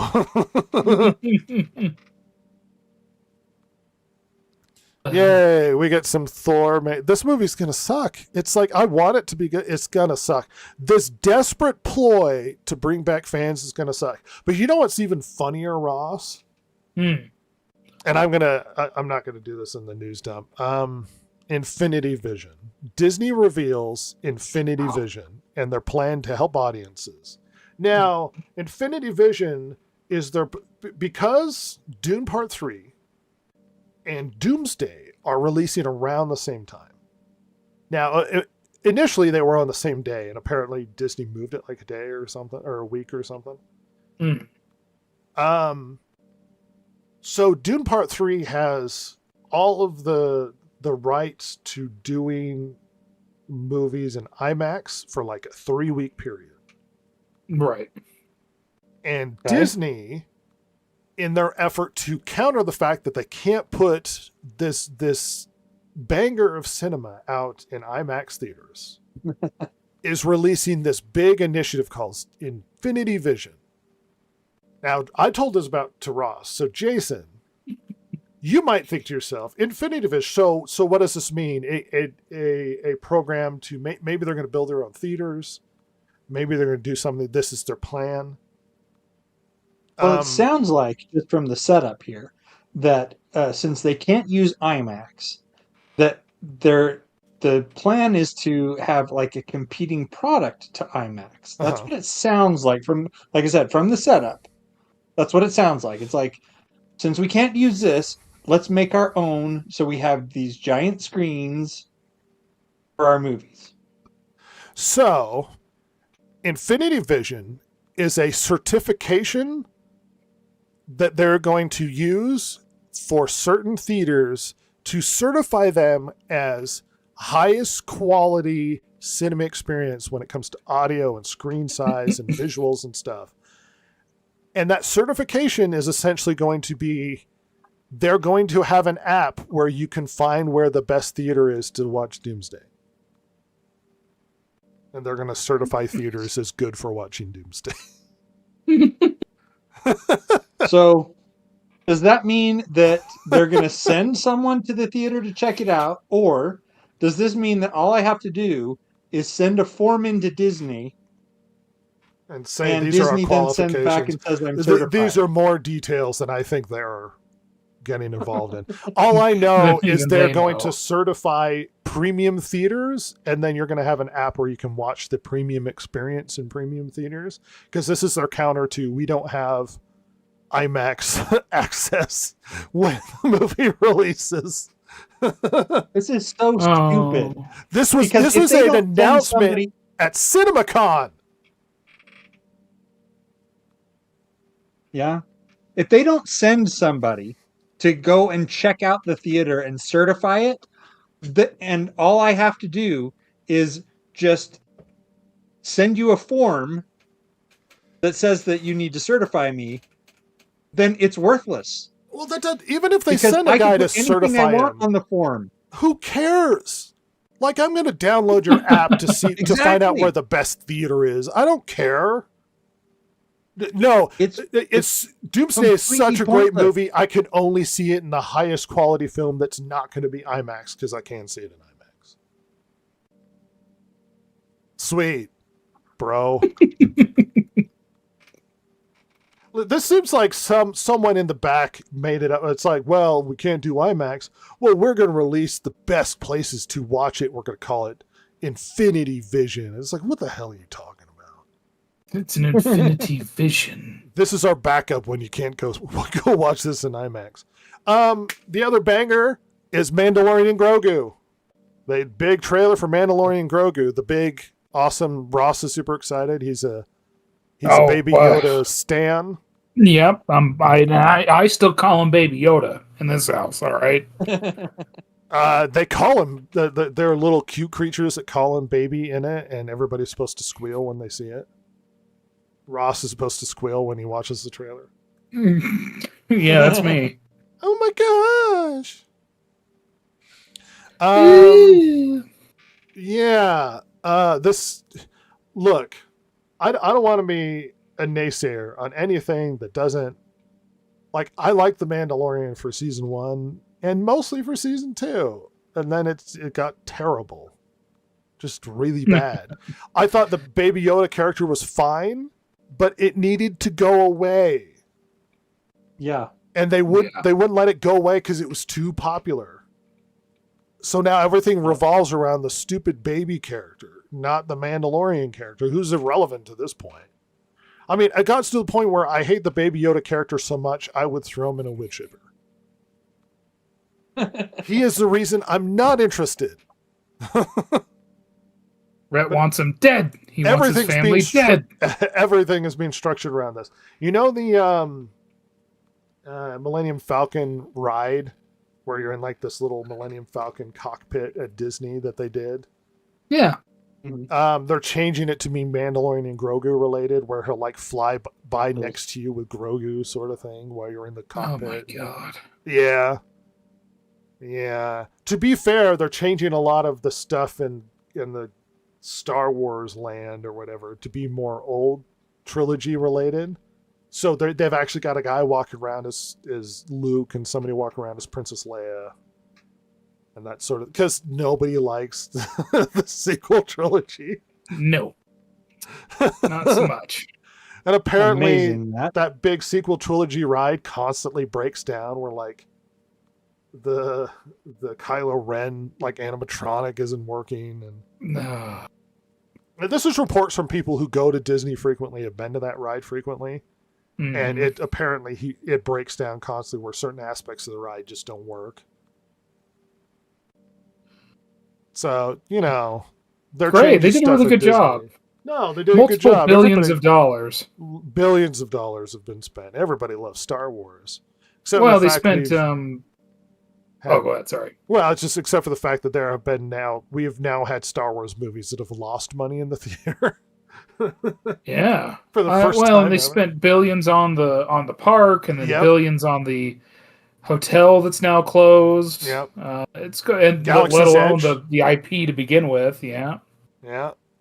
Do you remember when they actually widened the pathway to get to the Star Wars section because they anticipated so much foot traffic? Oh, I forgot about that. They did. At Disneyland, they widened it. They're like, this could be so freaking busy. You know what's really busy constantly? Nintendo Land at Universal. Oh, I bet it is. Because it's super popular. They're doing a Donkey Kong country sort of land as well. Oh, That's a freaking banger right there. well, do I get to throw barrels at children, or? I hope. It's one cool of the too because main Universal can attractions. have like their big princess castle with Princess Peach's castle, and they don't have to be Disney, so they just have this big Princess Peach castle. Oh my god! That's freaking cool. Screw them. Yeah, well, it's a better brand at this point. Yeah, sadly. I mean, Mario looks like it's going to be 1.1 billion at the end. Is the predictions at the moment? Ugh. And people have Mandalorian criticisms Grogu might get 400 million. Oh, that's going to be a 4 billion. There are influencers on the internet claiming that it's going to do over 1 billion. No, it's It's because of the Baby Yoda popularity. They claim that there's no way this isn't going to be a banger. When did season 1 come out? 22? No, 19. Uh-huh. If they did the Mandalorian and Grogu movie in 2020, 2021, maybe. I could maybe see that. Even then, man, I don't know. TV like popularity does not always transfer into the theater. What? You don't like the Jack Black and Lizzo cameo ruining the lore in season 2? Jesus. I mean, look at Star Trek. Like, Star Trek, very, very popular on TV, right? I mean, obviously. Was. Well, Yeah. yes, was. I mean, I'm talking in its heyday, its glory. Oh, yeah, very popular. Yeah. They were, like, the movies, even the successful ones, were not, like, the biggest, like, grossing films. Like, they did fine. Yeah. They did good. Yeah. But, like, blockbuster, like, must-see, like, everyone will get... No, they weren't that big. They did fine. Yeah, well, and they filmed the shows on a budget, and Yes. they succeeded in being popular and maintaining interest and running for many seasons, as opposed to blow huge amounts of budgets on one season on an overly expensive show that everybody hates. Starfleet Academy is so good that it got canceled before season 2 even aired, even though they already paid for season 2. So they're going to put it out, but we're going to hate it. Gonna suck. If it were me and I was like finishing up that, I would cut all of the CGI like intentions out of that season 2, just make it as bare bones because they have to put it out. But Isn't it already filmed though too? Yes, it's already filmed. Yeah. So they're already fucked. I mean, it's the money's just gone. I don't know. I mean, this seems like a Batwoman situation to me with season 2. Let's delete it and take a loss. Oh, but and they'd blame have it on to. our It's like insurance. contract for the people now. Like Yeah. I don't think they're. No, They're they already legally, so. Yeah, it's in Yeah. the contract. They have to put out the 2 seasons. Wow. Why do you have to pay? Why would you sign a contract where you have to do 2 seasons of a show that might be terrible? So you're just handcuffed into releasing the 2nd season? I mean, do you think that That's got to be Oh, go ahead. that's some cojones right there. Well, do you think Alex that your Kurtzman had, like, there's dirt on no people? way it could fail, and so we're going to order 2 seasons of this. I think when they thought that these shows were going to succeed, he got that deal in probably early, because the Academy was always the show that he wanted to make. Like he'd been wanting to make that for a while now. Yeah. It was supposed to be, as they described it, Harry Potter in space. What a fucking dumb idea. Jesus. Like, it's not Harry, it's Star Trek. Yeah. No. But you know what we get a lot with the Mandalorian and Grogu?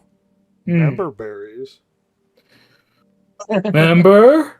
You remember AT-ATs and Stormtroopers and ATST. ATST. Nerd Crew? Love me some Nerd Crew. I don't know.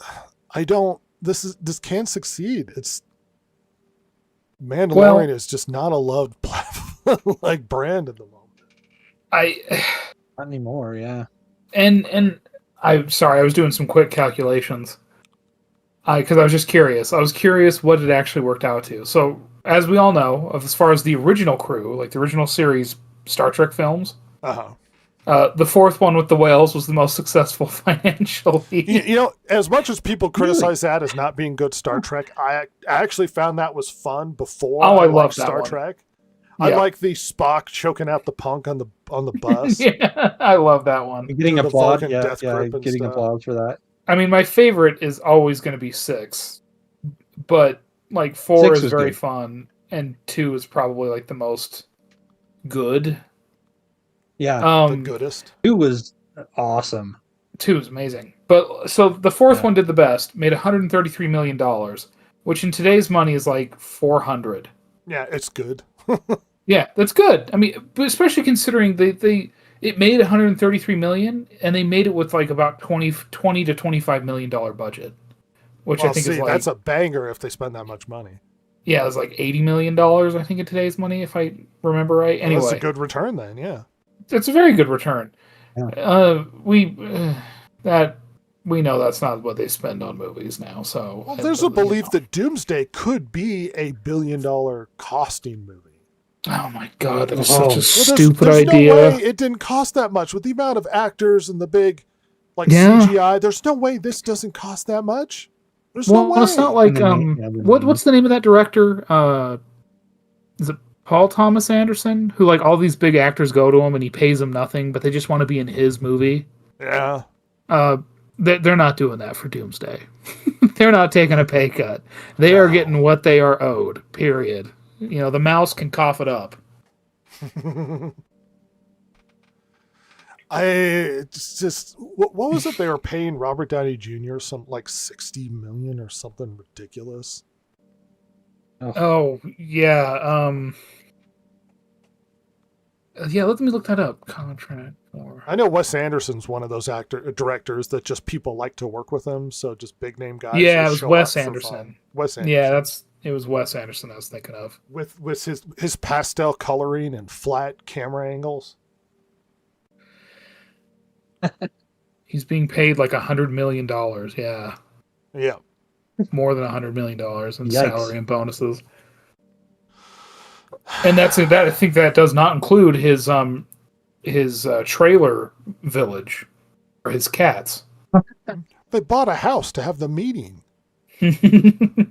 Listen, we got to buy a house so we can have the secret meeting to talk about a movie we will not make money with.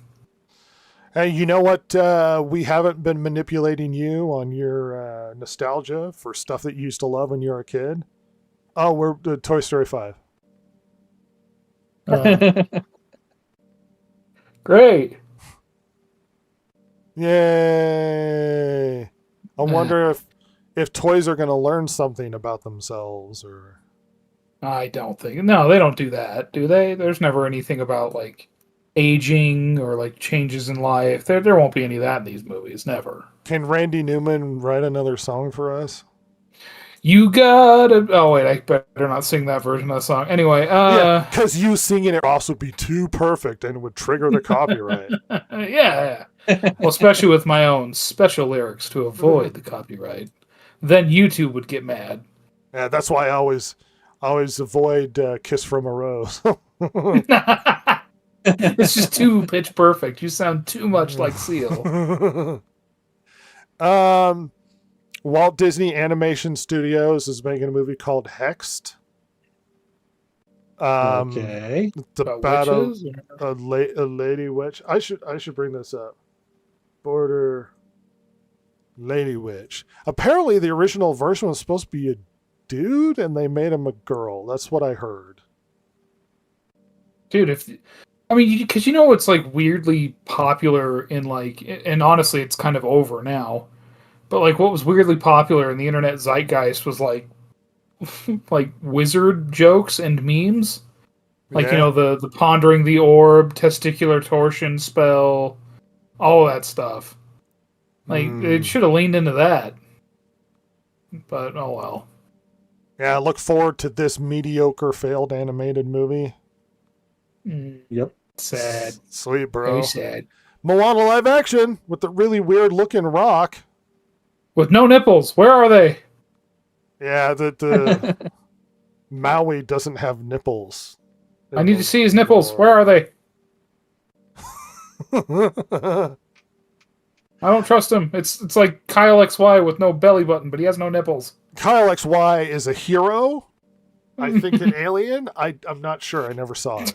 I'll be honest, I've never seen an episode. I just remember the advertisements, and I was enraptured by his lack of ability. Freaking Kyle XY. Kyle XY was actually a genie, because if you go back to the I Dream of Jeannie, she didn't have a belly button either. Well, the question was he an alien or was he a test tube baby because he didn't have an umbilical cord, or like that was the question, right? Yeah. I never learned the answer, but I'll Like be I said, honest, I didn't really he's a care genie. to figure it out. yeah, I'm not really interested. Nobody Google it and tell me. I'm not interested. I want the mystery to remain in my head forever. Like, who was Kyle XY? I'll just always remember that poster of him with his hot body and no belly button. Yeah, right? holding up his shirt to show his abs and no belly button. Oh my gosh. Whoa. The mystery continues. Hot Kyle XY with his abs and lack of belly button. Anyway, the Moana live action looks terrible. It looks. I mean, and what a stupid, like weird. What? Just barely, not even quite 10 years out from when it first came out. It's just we don't know. What are we doing? I guarantee you, it was. If we wait too long, The Rock won't be able to do it.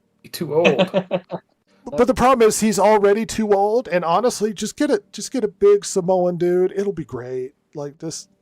The Rock doesn't have to be in there. Get Samoa Joe. Samoa Joe will be great. Yeah.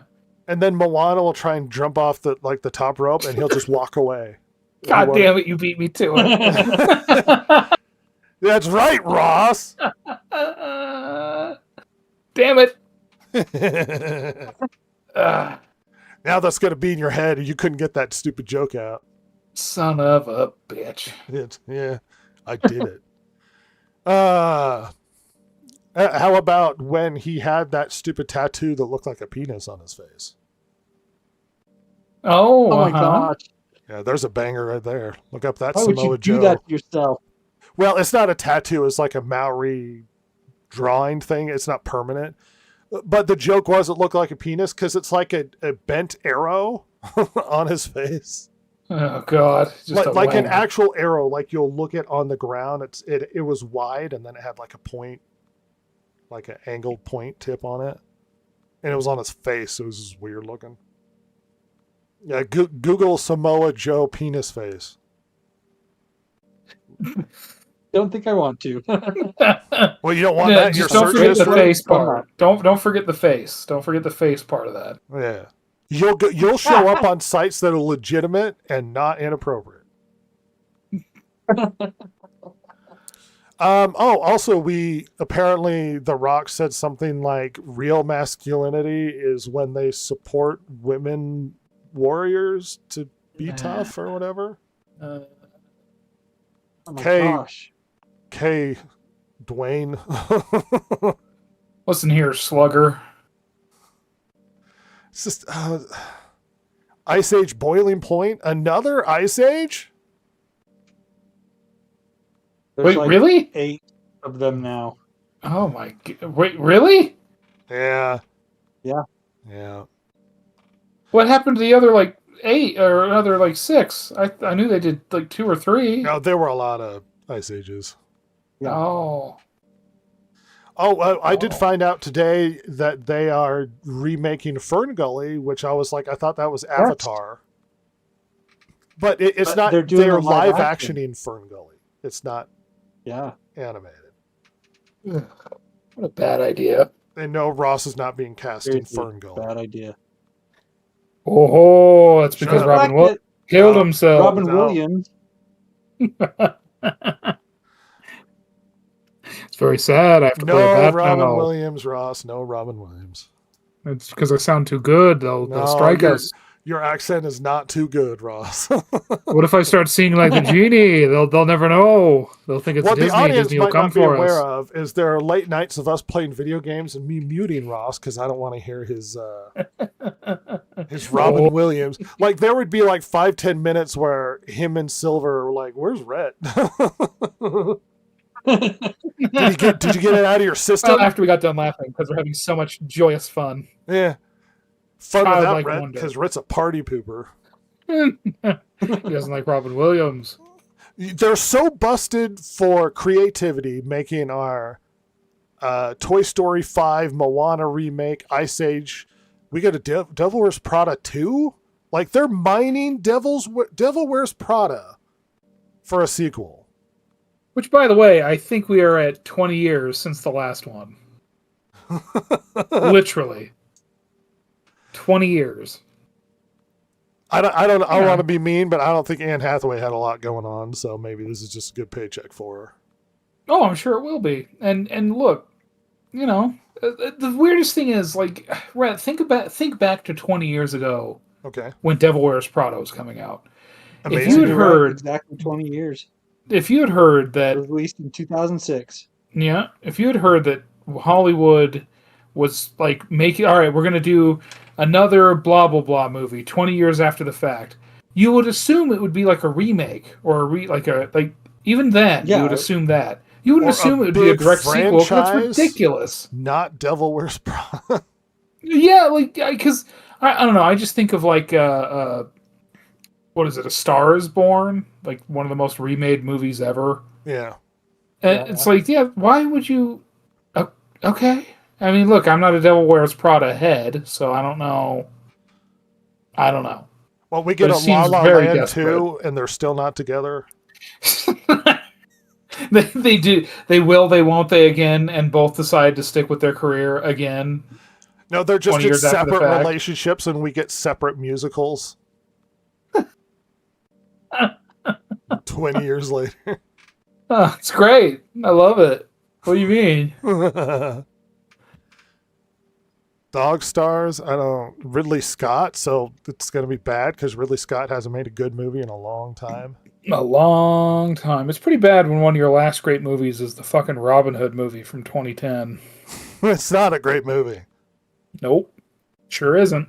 Whale Fall? Wild Horse 9. Oh. I will say, it's interesting. The Dog Stars is post-apocalyptic. Just Okay. saying. Kind of interesting. I like me some post-apocalyptic.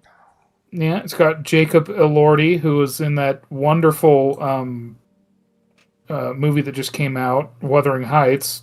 So this is pre-football pads. Yeah, I don't think they're quite to football pads yet. I think it's not that kind of apocalypse. Well, it's on the like in the Dog Star cinematic universe. Apparently, as we get down the road of multiple movies, we will get to football pads. Ooh, yeah. So this is just like football pads prequel. Lord Humongous, like so we're gonna get there. Dog Stars is gonna be a big franchise, a big Ridley Scott apocalypse franchise. None of this sad the road or whatever No. with depressed Aragorn.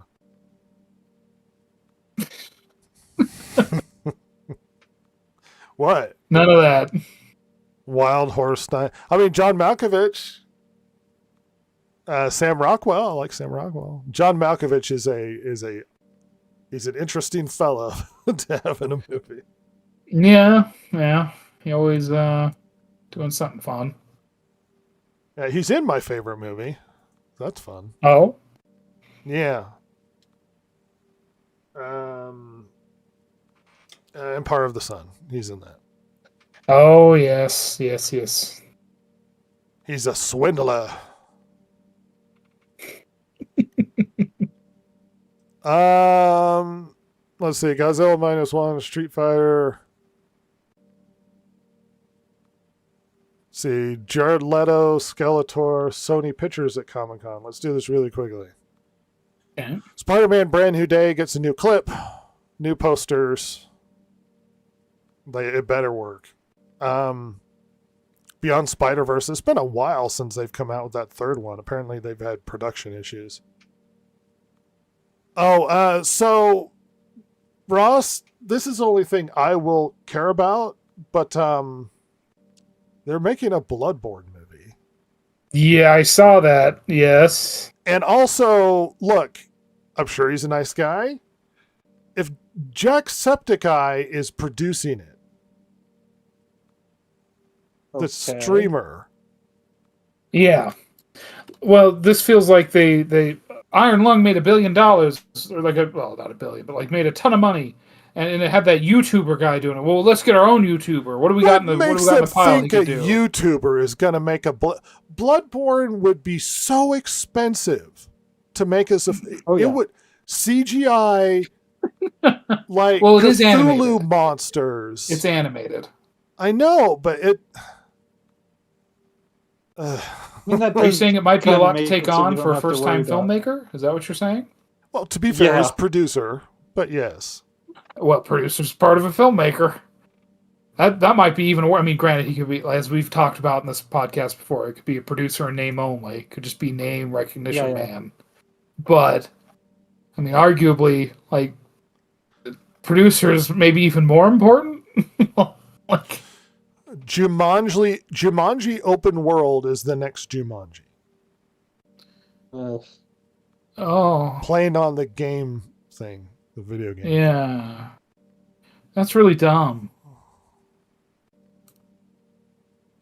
Jack Kreger is making a Resident Evil. I don't know who Jack Kreger is. Why does that name sound familiar? Hold on. Insidious.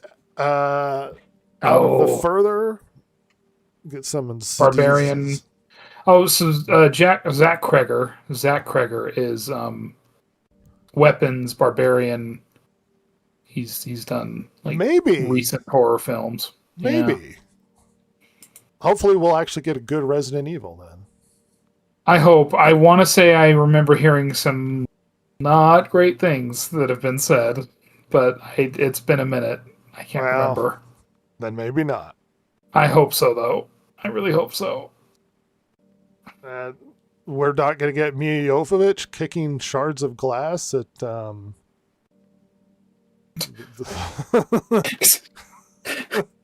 Unfortunately, no. Okay. It is hilarious that guy's career, that director, I can't remember his name. It's actually, I think he Mia is. Jovovich's husband. Yeah, well, anyway, his career is basically just like, I'm making cool movies for my really hot Slavic wife to be in. Yeah. All right, cool. You do you, buddy. doing it. Yeah, just we're just gonna keep doing this. Like, all right, neat, Sweet pal. good job, buddy. I'm proud of you. The Social Reckoning. Oh, Sequel to The Social Network. I don't think so. It's Social based on Reckoning. the 2021 Facebook leak by whistleblower Francis. Oh my Haugen. god! Kind of is then. Mikey Madison plays Haugen Kind of in a is. shown clip where she is speaking to Jeremy Allen White's Jeff Oro. Okay. Oh god. As it turns out, Facebook leadership knew all too well that social media giant was harmful to teens and caused real-life consequences thanks to its misinformation that it is allowed to run wild.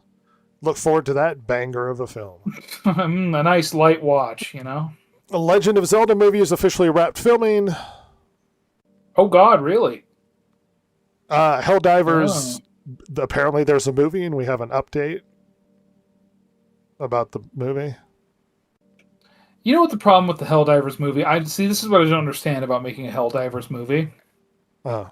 That game is literally nothing but references.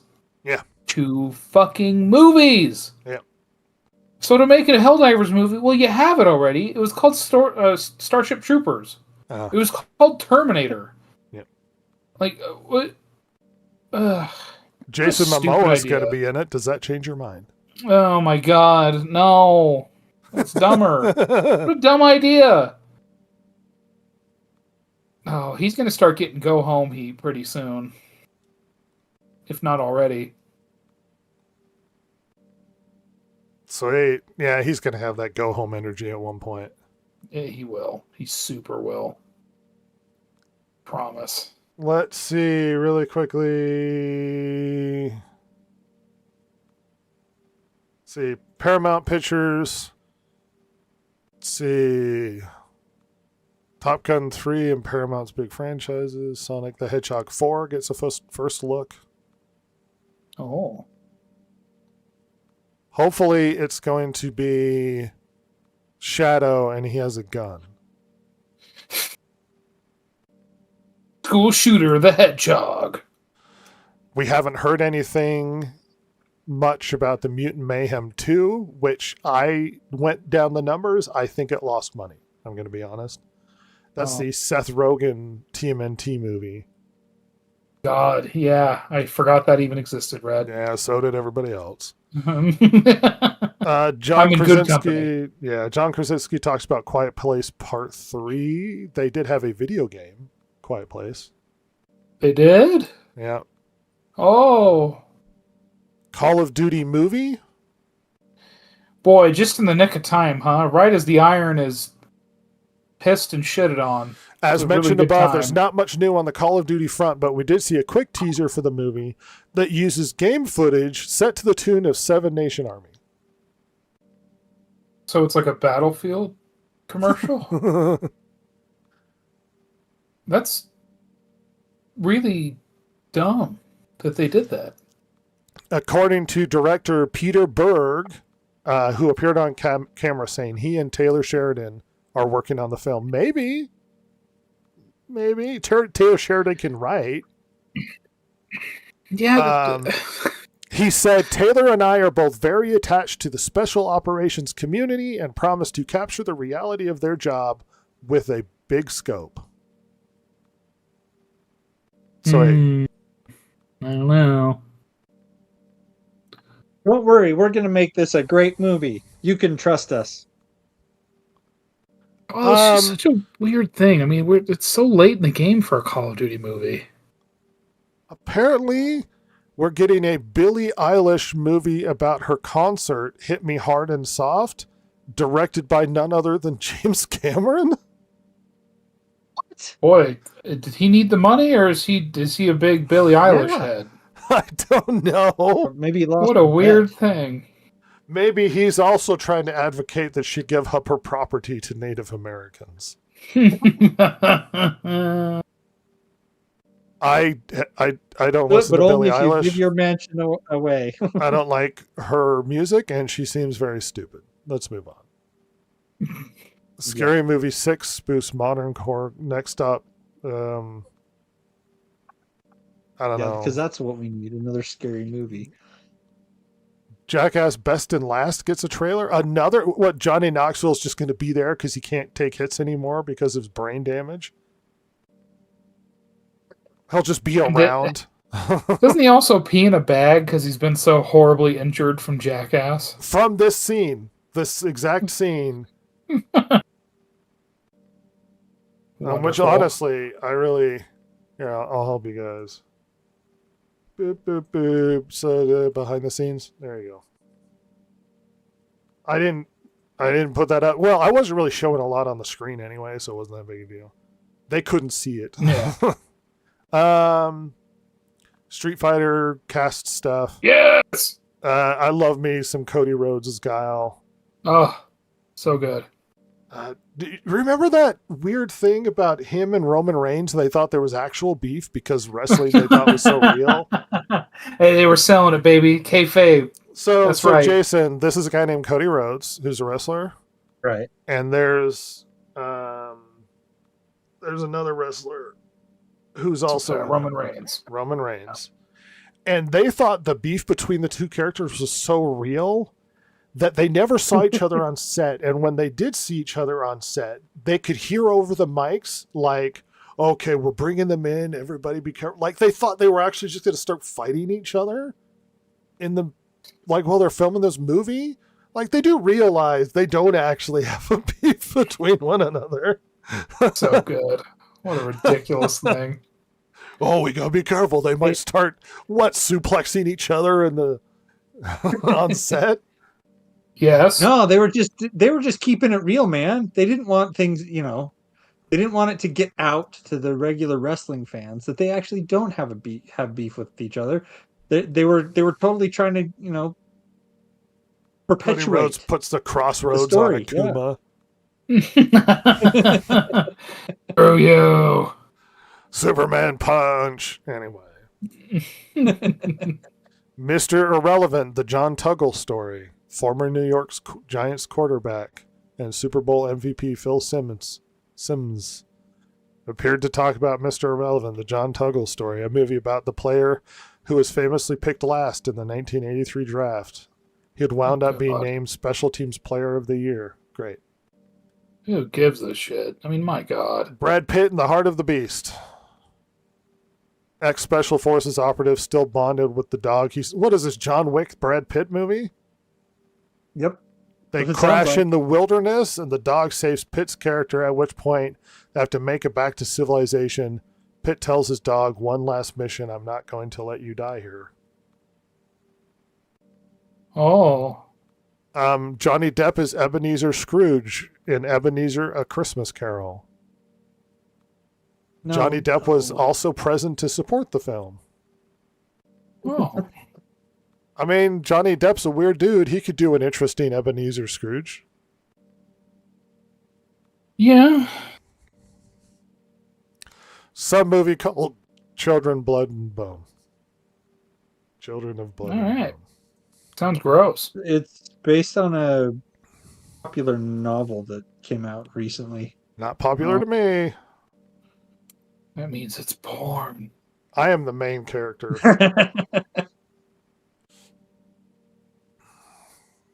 It could be inappropriate, Ross. Universal Studios, Snoop Dogg biopic. I love a Stoop Dog biopic. The Christopher Nolan Odyssey. It's going to be bad. Minions and Monsters, the Minions movie. Hey, wait a minute. I saw a thing. Because this takes place in the 20s, this Minions film. Uh-huh.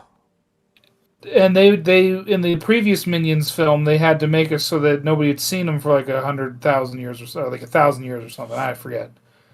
But now, doesn't that mean that Hitler could have used them for his horrible means? Ross,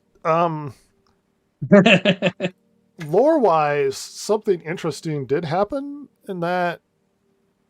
So, here, let me find it. You won't believe it. Okay.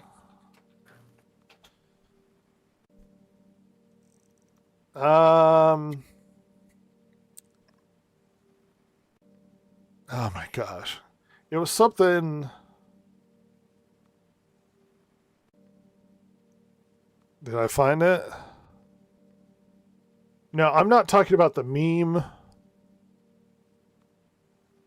Oh, I'm not finding it immediately. So somebody tweeted like snarkily at the Minions, the official Minions account. Oh, if you serve evil you do. people, would you serve old Hilter? And the Minion account response was, "No, we only serve evil people," which. So apparently, Mustache Man wasn't evil. Yeah, I was gonna find that meme or that tweet, but it's Oh, I am so happy. well. There was that one thing where somebody apparently you could DM the Zootopia 2 account, and like someone dear God. would respond as the bunny girl. She's like, "Hi, I'm the bunny girl here to serve the police department, whatever." And somebody was like, "Thanks, I'm going to off myself." And the auto response was, "That sounds great. That seems like something that the department would be behind." And then the big pause, and then repeatedly like, "Please don't, please don't, please don't, please don't," because somebody noticed that like the auto response was just not great for somebody. Like, I'm gonna remove myself from this world. Oh no.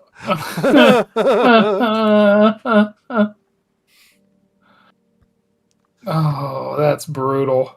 Violent Night gets a trailer. Fokker and Law. Yeah, they're doing another Fokkers. Yeah, Oh, it's what's great. 4 now? Yeah. I saw one of those in theaters, one of the bad sequels. Yeah, the first one's good. After that, it's not. It's not good. Yeah. Sense and Sensibility and Werewolves. Oh, Mark of the Beast. Steven Spielberg promoting his movie Disclosure Day. I've seen the trailer. I'm still confused. Aliens, I guess. Something about aliens. Spielberg just really wants to make an alien like UFO movie happen, doesn't he? He did. He's made them. I know, but then it got overshadowed Several completely times. by a little film called Star Wars. He's made multiple E.T. and Yeah, and E.T. sucks. It's his worst movie. Well, that's not true. It's his worst movie of his great era. it's still a good movie. No, it's not. I fucking hate E.T. I fucking Well- hate that dumbass movie.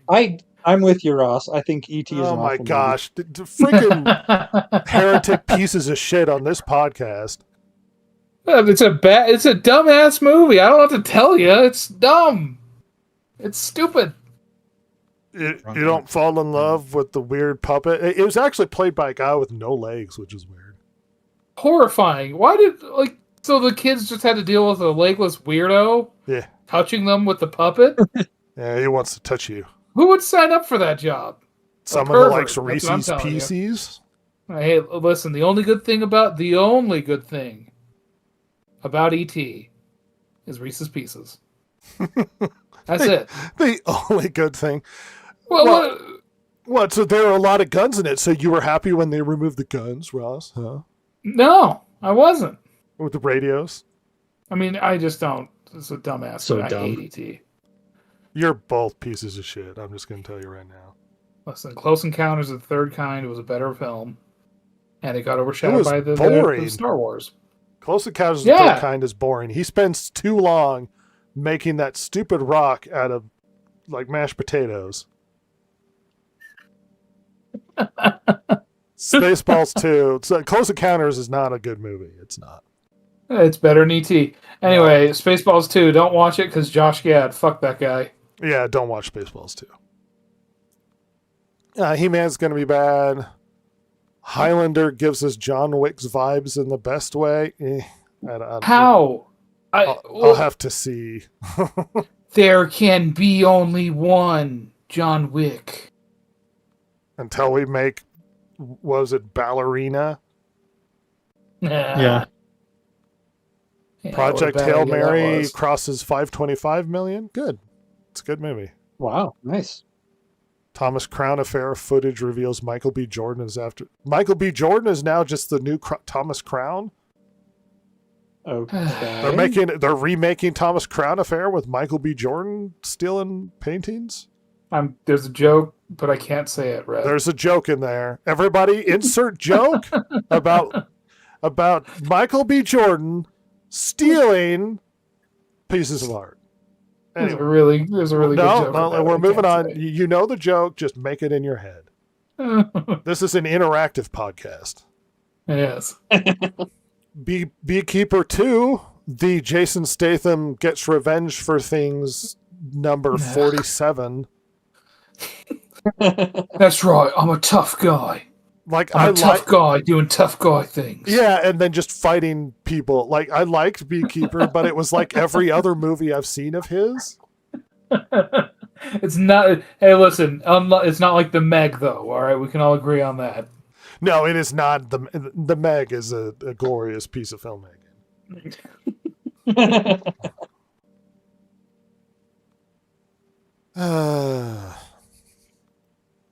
Jeremy Iron. Okay. Anyway, Beekeeper. I play Rocky. No, I'm not Sylvester Stallone. Peter, we're all on hand to discuss how impactful Rocky was and how iconic it's become. It's a real story about the man who made. So it's like a documentary about the Rocky movie. Okay. Are they going to talk about when Sylvester Stallone was in a porn movie? I hope so. Should. That's the first half hour. The Sheep They Detectives. just play the movie. The Sheep Detectives. Oh God, that looks so dumb. How to Rob a Yeah. Bank wants to teach you the art of crime online.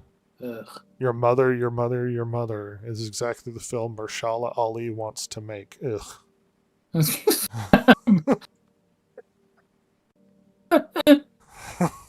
What, Rhett? What was that? What do you mean? Nothing.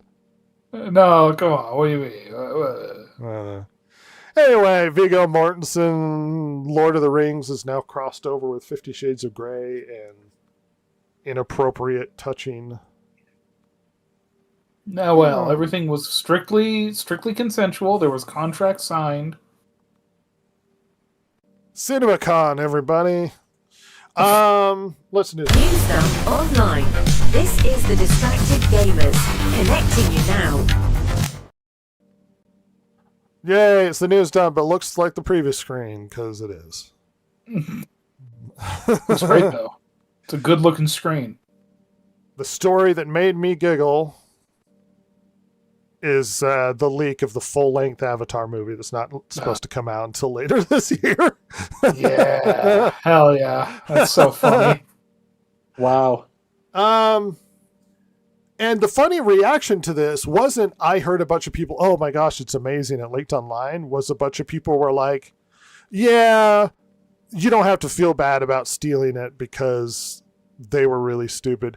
So apparently they replaced a lot of the original voice actors with people who were closer racially for racial purposes. Like the Toph character who is blind was replaced with a blind Asian woman to do the voice acting, which doesn't make any sense because why does her accuracy about being blind add to voice acting in any way? Well, it's very Right. authentic, Rhett. Okay, Authentically blind? we don't She- want that one she fat can't- Asian guy to yell at us on Twitter. Okay, She can't even see this movie. but it's authentically can't see this film. Okay, See, this is something we have to put our foot down. We have to make sure representation is accurate, but for some reason, we can make Snape black. That's okay. That's justifiable. The race doesn't matter. But when it comes to voice acting, where race is so irrelevant because it's just the voice, that means you have to make sure you accurately depict somebody. And an Asian character is only supposed to play, an Asian voice is only supposed to play an Asian character. So far that the person has to be blind to play the blind character. But for some reason, no, we can replace Snape with a black guy is perfectly fine. Do you see a double standard in Hollywood in any way here? Oh, No. it's perfectly logical and reasonable there. I feel I see nothing. no discrepancies. I feel nothing about them replacing these about this movie being leaked. I hope Paramount eats a big one. Yeah, same here. Well, and isn't this That like was so dumb. what adaptation are we on now? Like what number? Well, so they had the original animated series, and then they had Sure. Legend of Korra, Uh-huh. and then they had the live actions. Well, then they had the movie from M. Night Yeah. Shyamalan, Mm-hmm. and then that did poorly. So they had the live action of the original animated series, which we're still waiting for a season 2. And this is an animated sequel to the original animated series, not an animated movie sequel to the live action. Oh, I'm glad they're This not is- muddying the waters with anything they're doing. That's that's good. Yeah, you hear all the Yes. calls for we need the return of Legend of Korra, the lesbian. Well, and she's the you've got to deal with it or something. I don't know. Lesbian bending. What? Nothing. No, there's a lot of jokes I could make, but we try to keep it. No, I'll say no. the F word, but I Insert your won't get joke. gross. Insert your own joke here. Yep. Mm-hmm. Born Again, Daredevil Born Again continues to struggle as season 2 fails to chart on the Luminate top 10.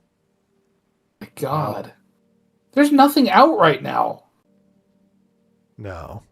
right? I mean, am I crazy? Is there any bit? Well, I guess The Boys. The Boys is out right now. Yeah, which it's I'm terrible, sure but we'll The get Boys to. is out. Yeah. Like, there's nothing else out right now that I can think of. Really, no. Jesus. And it's so funny that Daredevil Born Again is so bad that people are like, yeah, I don't really want to watch it. I'll watch something else. Season 1 didn't Well- even register. Nobody saw season 1. No, and that was the one that had all the hype for. Yeah. I Well, subscribed to the- Disney Plus just to see it because that's how much I love Daredevil. Yeah, I off did the not goodwill enjoy of the my Netflix time. series. You Apparently, requested we are refund. getting mass firings across Disney, which are Yeah, I heard about also that. affecting Marvel Comics. The Marvel Comics division. They're losing David Gabriel, Timothy Chang, longstanding editors Laura Bissam, Devin Lewis, Darren Shan. But we're talking 1,000 people laid off at Disney.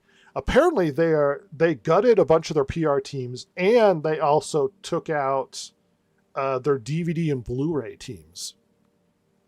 Oh. So that bodes well for Disney and physical media. I hate that. Ugh. That's good. This also coincides with this article I had from that Park Place, where apparently production is dramatically down, collapsed in Hollywood. To read really quickly, Los Angeles shoot days plunged to 19,694 in 2025. These are the lowest levels outside the pandemic. That is down from over 36,000 in 2022. Soundstage occupancy is stuck in the low 60s after nearly a 90% plus.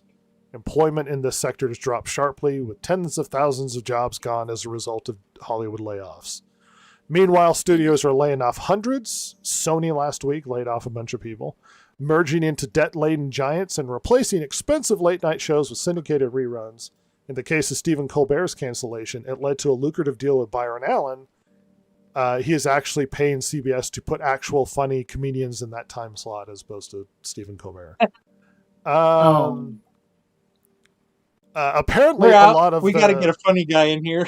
a lot of the woes seem to, according to this article, and obviously consider that they're biased, is attributing a lot of the excessive forced diversity hires over the past decade or so that burned a lot of companies with employees that were low quality because they were hired not for their credentials but for their diversity, and that actually drove out a lot of qualified individuals that left the industry.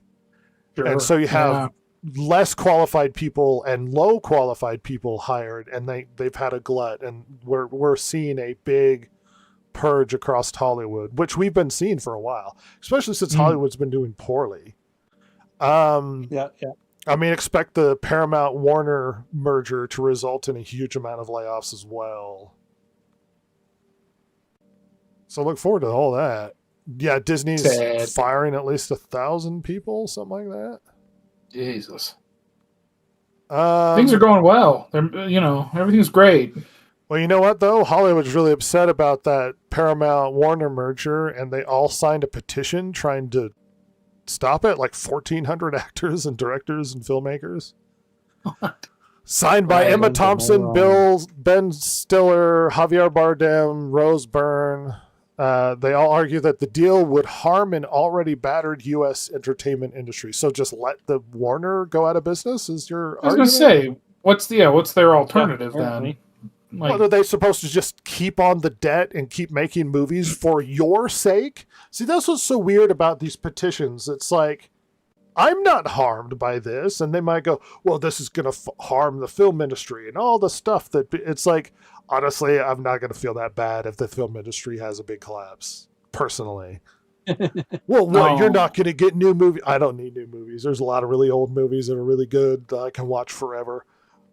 I mean, streaming's Yep. not going to go away, and I have a lot of physical copies. I could just keep rewatching Wayne's World just over and over again. I'll be fine. All right, Rhett will survive. I will survive.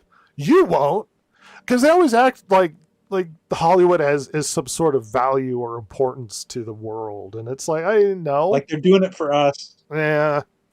Well, what would happen if it happens? Like, it would damage the industry for you, not Yeah. for me. I don't give It's a like they don't shit. understand that if they disappeared off the face of the planet, that their media isn't going with them. That's still here. Well, even then, let's say I have 0 movies. All movies burst into flames. All film. All right. Humankind has not had movies for that long. We'll be fine. I'll read. God. We'll be a more educated population. That's right. Quote, So this maybe it's a good thing if they transaction go away. this transaction would further consolidate an already concentrated media landscape. Yeah, I mean, I don't like Megacore, but this is the thing. I mean, you're all upset about this, but none of you are protesting Google. No. Reducing competition at Disney is Megacore as well. Like, this is pales in comparison to the Yeah. size of Disney. Anyway, Mhm. reducing competition at a moment when our industries and the audiences we serve can least afford it. Well, then make successful movies and compete. Make good movies. Stop complaining like Warner's been producing anything of value.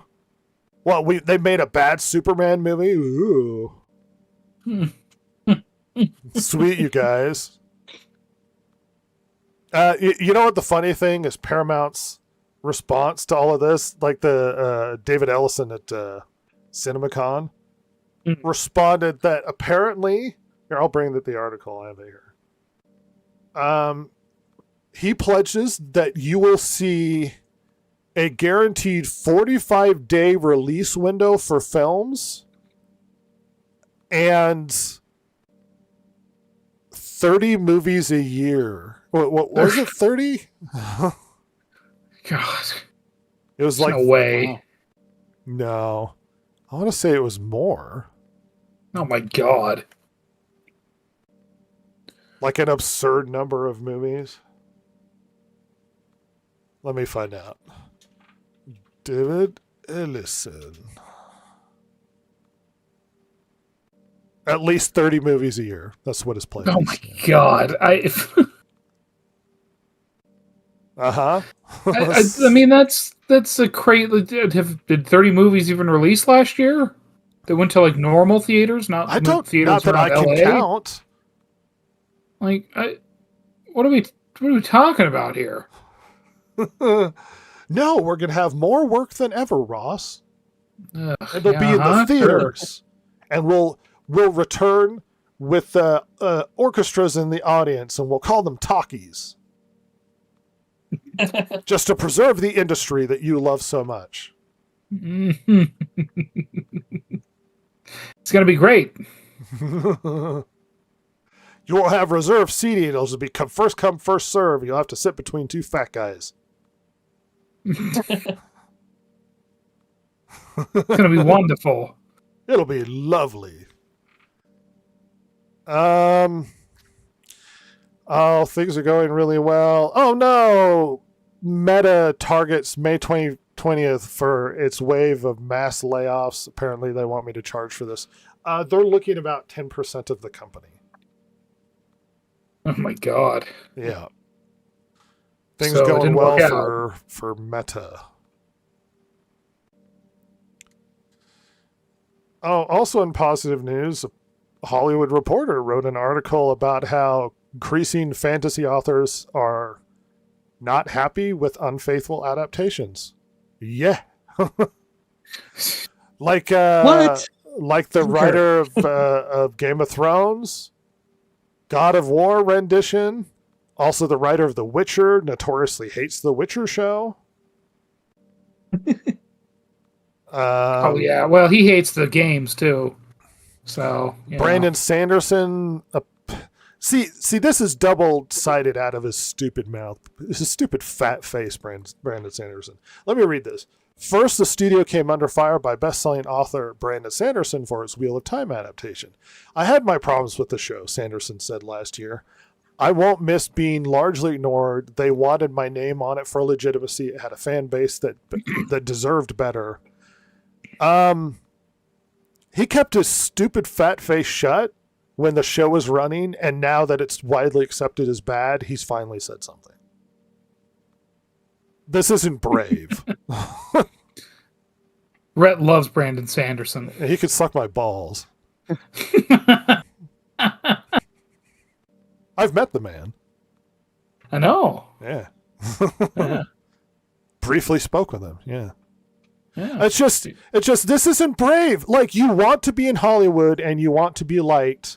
The show was terrible from the get-go, but you kept your mouth shut. And now that it's acceptable to be like, well, it wasn't that good. It's like, we know it wasn't good. And they used your name, and you should have said something because it's your name.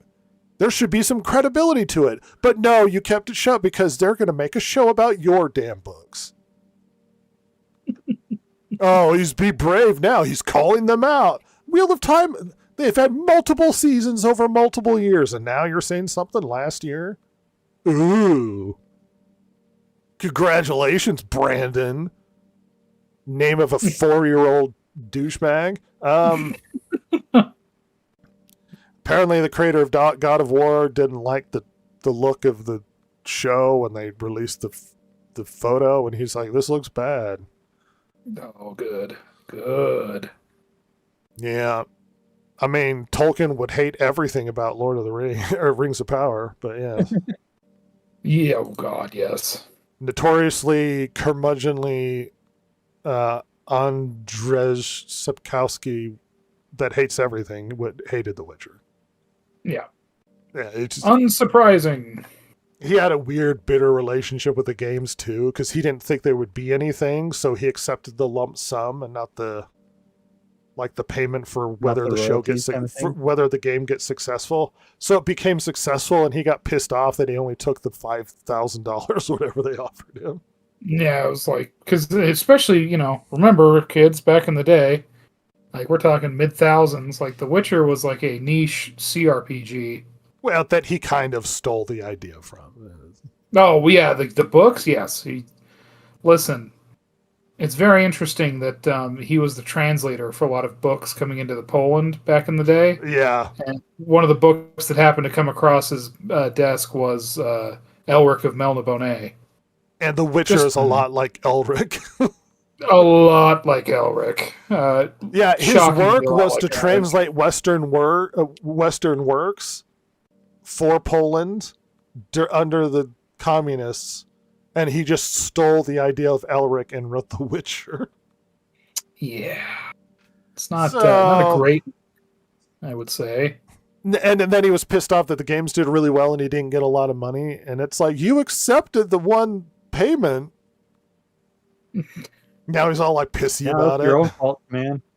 It feels very Slavic to be that way. I'm gonna be honest. George R.R. Martin, but George R.R. Martin, he's getting old and fat, and he doesn't have time to.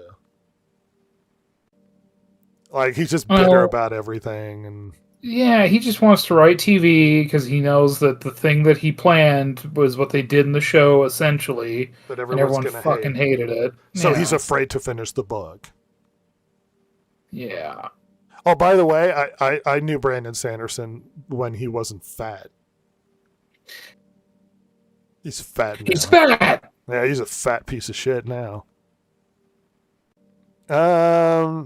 Brett just- doesn't like him. No. Yeah, I've got some beef with his political stances. I Very liked naughty, him, Brett. and now I don't. He's too autistic about his magic systems. It's fucking dumb. Yeah. Green Lantern, Grant Morrison criticized the representation of Green Lantern in the Lanterns HBO series. Is that all? There's a lot more to criticize. Yeah. He didn't want to get overtired that day, so he Well, just here's stopped there. here's something that's stupid. Last of Us had a split when the game's developer Neil Druckmann left the show after season 2. Druckmann hasn't said anything negative about the show. Here's the thing: Druckmann isn't why The Last of Us is good. He's No. the Last of Us, original Last of Us, was good despite him. The Last of Us season 2 and 3 were bad because of Neil Druckmann. And he Yeah, left because yeah. he knew that it was going to be bad because everybody hates The Last of Us Part game two. 2. They hate it. Yeah. Nah, And it's that his was fault. baby. He wrote it. He is the only one at fault for why that game was terrible. I loved, like, it was so funny online seeing how everybody like really connected with The Last of Us, and then everyone who had played the games was like, yeah, you guys are gonna really love season 2. Like, just like, And then much like the game, everybody that watched the HBO series also hated the second part of The Last of it was beautiful. And you know why it was so beautiful? Because there always seemed to be a bit of, and this is coming from someone, I'd never finished the first fucking game. Right. So, like, I'm not like a Last of Us stan in any way. But it always seemed like there was a bit, especially from like Druckmann and at least his, like, the people who really liked part 2, Right. what few there are. There always seemed to be kind of this tone to their distaste for people who didn't like the second game of like, well, they just don't get it. Like, they're dumb video game people.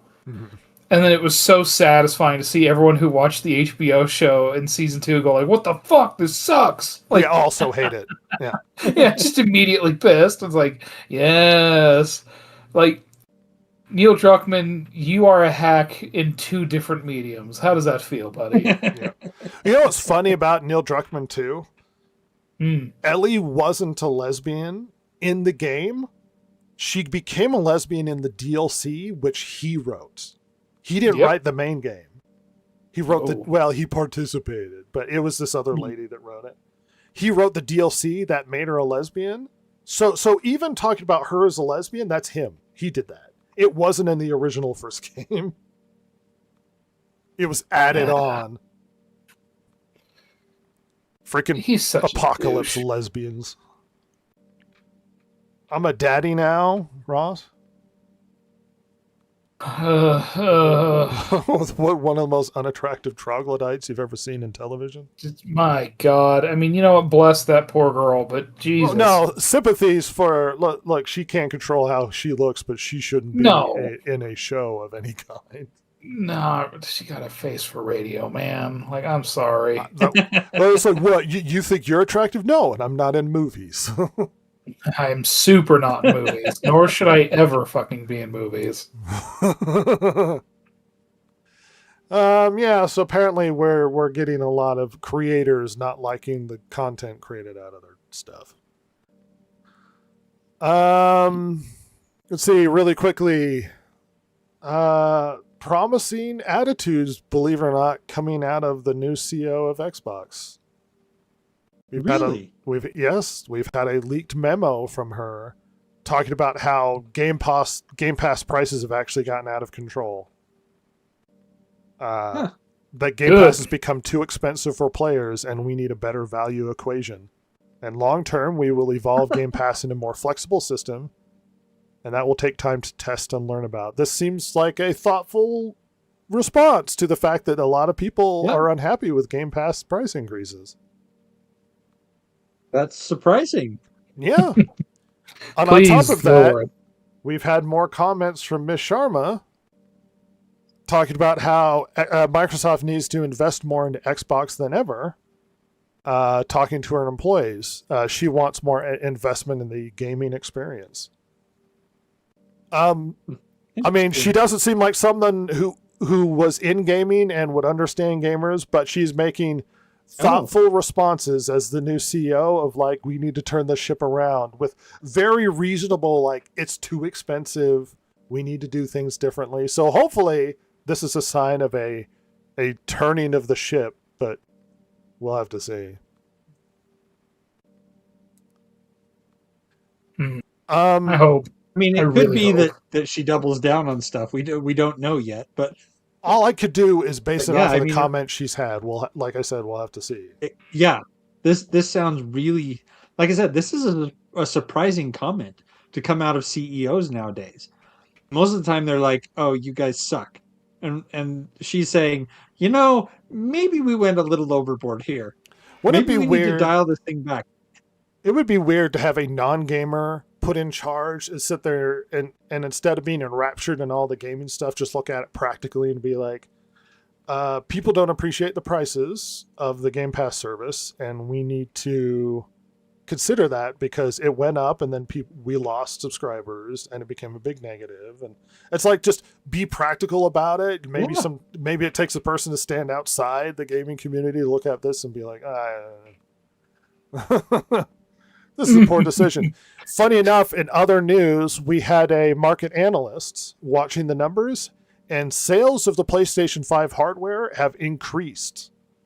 You know why? They're trying to buy it ahead of the price increase. Oh, yeah. So people are buying PlayStation 5s at an increased rate before the price goes up. That makes sense. Which makes sense.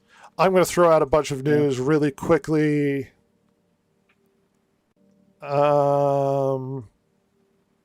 Let's see. Elon Musk wants to make a real Jurassic Park. That's probably going to be a bad idea. Disney layoffs decimate Marvel's workforce from VFX to comics. Let's see. Shifting on. We got our first trailer for the Netflix Little House on the Prairie. Oh, I didn't even know that was a thing, Rhett. Clench your butts. I did, and I hated it when it was on television. Well, because Jason, you have no love in your heart. That's the problem. Are they still going to have was it Nellie or the shopkeeper's daughter? Are they still going to have her marry a Jew? I mean, I don't know. The show wasn't for me. I was a young guy, but it was probably charming in its own way. Like, there's a reason why people liked it. I mean, I just remember being on reruns constantly. And that's probably why I didn't like it either, because it wasn't for me. And it's like I was an edgelord teenager. I wanted cool stuff. Yeah, I don't want a dull family living on the prairie having family like brand new on TV, because like when it was the new on TV, like that was the 70s when there was 3 channels. And that's what's on. And Westerns were more of a thing at the time. Oh yes, they were That's still hanging on, especially on TV. Like I existed in an age where Westerns were not the hype thing, so it just... No. I wasn't part of the demographic that were Actually- yearning for Westerns. so I just looked it up. It started in 74 and it finished in 83. So it was still on television when I was old enough to recognize that it was getting new episodes. So It canceled when interesting. I was 1. Yeah, I wasn't alive at all. I think I was in, let's see, as Jason- kindergarten-ish. Wow, that's just right for you. I grew up in the 90s. I wanted cool stuff. Well, I was gonna say Rhett was the prime era for Attitude Era, so Oh yeah, I'm Yeah, Attitude yeah. Era. he was You know- DX chopping children at school. Yeah, I was perfect for like the Matrix and Mhm. having Tood and all that. Yeah. Mhm. I'd say we brought this up. Master of the Universe actress links Tila to toxic masculinity. Ugh. Yeah. Why'd you can take talk the about role? toxic masculinity all day, but the minute you say anything about femininity or feminism being toxic, yeah, nobody will listen. Sexist. Yeah, yeah. See, I'm the only person that really connects to the women. I'm on your side. I'm going to be like one of those pathetic guys that tries to act like I'm one of you and defends you, but really I'm just interested in ladies. hooking Ladies, up I'm with me. here for you. I'm a safe place. Well, just subculture's gotten out of control, you guys. You guys gotta calm down. Like, Seriously. you're better than this. Stop simping over every woman that runs across you. Not me, boy. Ross is a Ain't major no- simp. No, ain't no woman have no control over me. I'm controlling you right now because I identify as a woman.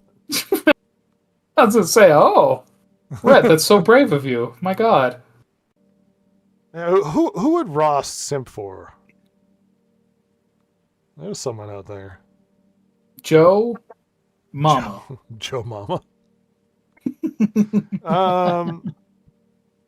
Yeah, I mean, see, the problem is, I know there are actresses that you think are attractive. It's like the cliche of, oh my gosh, Sydney Sweeney. But like, I don't simp, and it's not even out of just principle, which principally I don't simp. But I was never that guy who was like, oh my gosh, she's so hot, I want the poster on my wall. Because Yeah. first of all, I'm very prudish as a religious person. But also, it's like, I'm never gonna meet this person. Like, how weird is it to be like, ugh, I think she's so hot? It's like, what is that? Like, she's never gonna meet me, and she can do better than, like, it's just weird to obsess over somebody because they're hot. It's weird.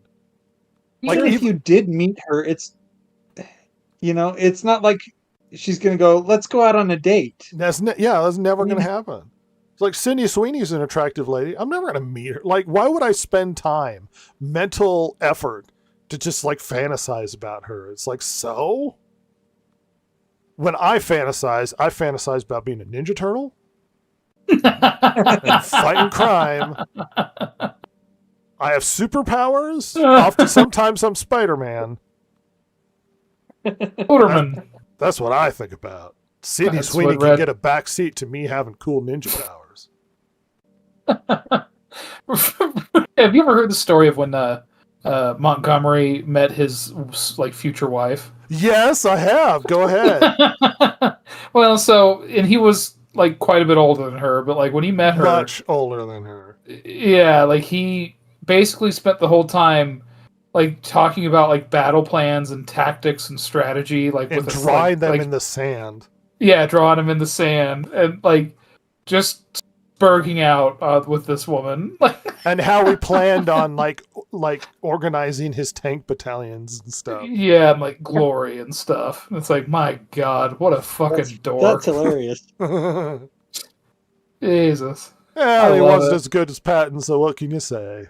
No, well, meanwhile, Patton was designing sick-ass Chad tanker uniforms. That's right, he was. Have you seen pictures of them? The helmets were football helmets, like, and it Yep. was like a bright, like glossy green or whatever.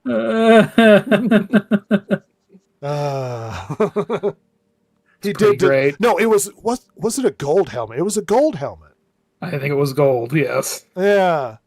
Yes, Oh, General George S. Patton designed his own tank uniform with a gold football helmet. If I recall in the Patton movie, he said there was a stripe along the side. yes. Yep. Yeah. Well, it makes him out to be It's like down the middle. all of the Notre Dame football players are driving the tanks in World War II. They all got to be Catholic. Freaking Chad Patton with his giant chin going into battle. Well, and this is, by the way, after he had designed the last cavalry saber of the U.S. Army. Oh, awesome! So he had designed things that were effective. Yeah. It was. I think it's called the 1913 M1913, and it's. I guess technically it's not a saber; it's a sword. It's like a straight sword, but they're pretty cool. They're neat swords. I've seen them in person. They're my boss owned a few of them. Oh, neat. They are cool. They're pretty cool. Mm-hmm. See, we're nerds, everybody. The history's cool. The history's cool. And you know what's fun about history? When you get into it like a nerd, it actually happened. Unlike Spider-Man giving Mary Jane cancer. Dude, Which there's is sometimes. hilarious, but didn't really happen. Yeah, sadly, or maybe goodly. I don't know. You know, There's that- times where I'm like watching lore videos and I go, "Why am I? I should not be watching this. I need to like do real history because my God, this is pointless." Yeah. You know, that's one thing I didn't like about Galaxy Quest. As much as I love that movie, because it's almost like the best Star Trek movie to come out. But Kinda. the nerd character in it, I thought it was embarrassing that he believed it was real. That the Galaxy Quest was real. Because I was like, no Star Trek fan thinks it's real. No, No it's one. ridiculous. And this was an outside person joking about nerds that think it's real. And it's like, we don't think it's real. No one thinks Spider-Man exists. We just really like his shenanigans. Who's a what is a sci-fi fandom that's most likely to believe it? I'm gonna say Oh. Doctor Who. I don't know if I would say that. I think. I mean, does it have to be sci-fi or can be anything? well, I think I mean, it could sci-fi be is the harder one X-Files. to find people to believe. Yeah, but that's the whole premise of that show is based off of conspiracy theories. That doesn't count. I mean, Well, like, look, fantasy, sci-fi, something. Okay. Last Starfighter. Well, the premise Oh. is that they're secretly training people with video games. I don't know. Nobody remembers the last Starfighter except for me and you, Jason. I remember the last Starfighter. Don't you say that? You're a fetus.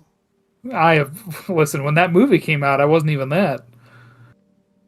Ross doesn't know what he's talking about. I've seen the last Star. I've also seen Enemy Mine. That movie rules. Enemy Mine is it Enemy Mine is does. probably the best movie commentary on like racism, like symbolically. Yeah. It's really good. It's good because he did survive being shrunk down and put inside his wife, and then ended up going into space and learning about aliens, Learn about alien racism.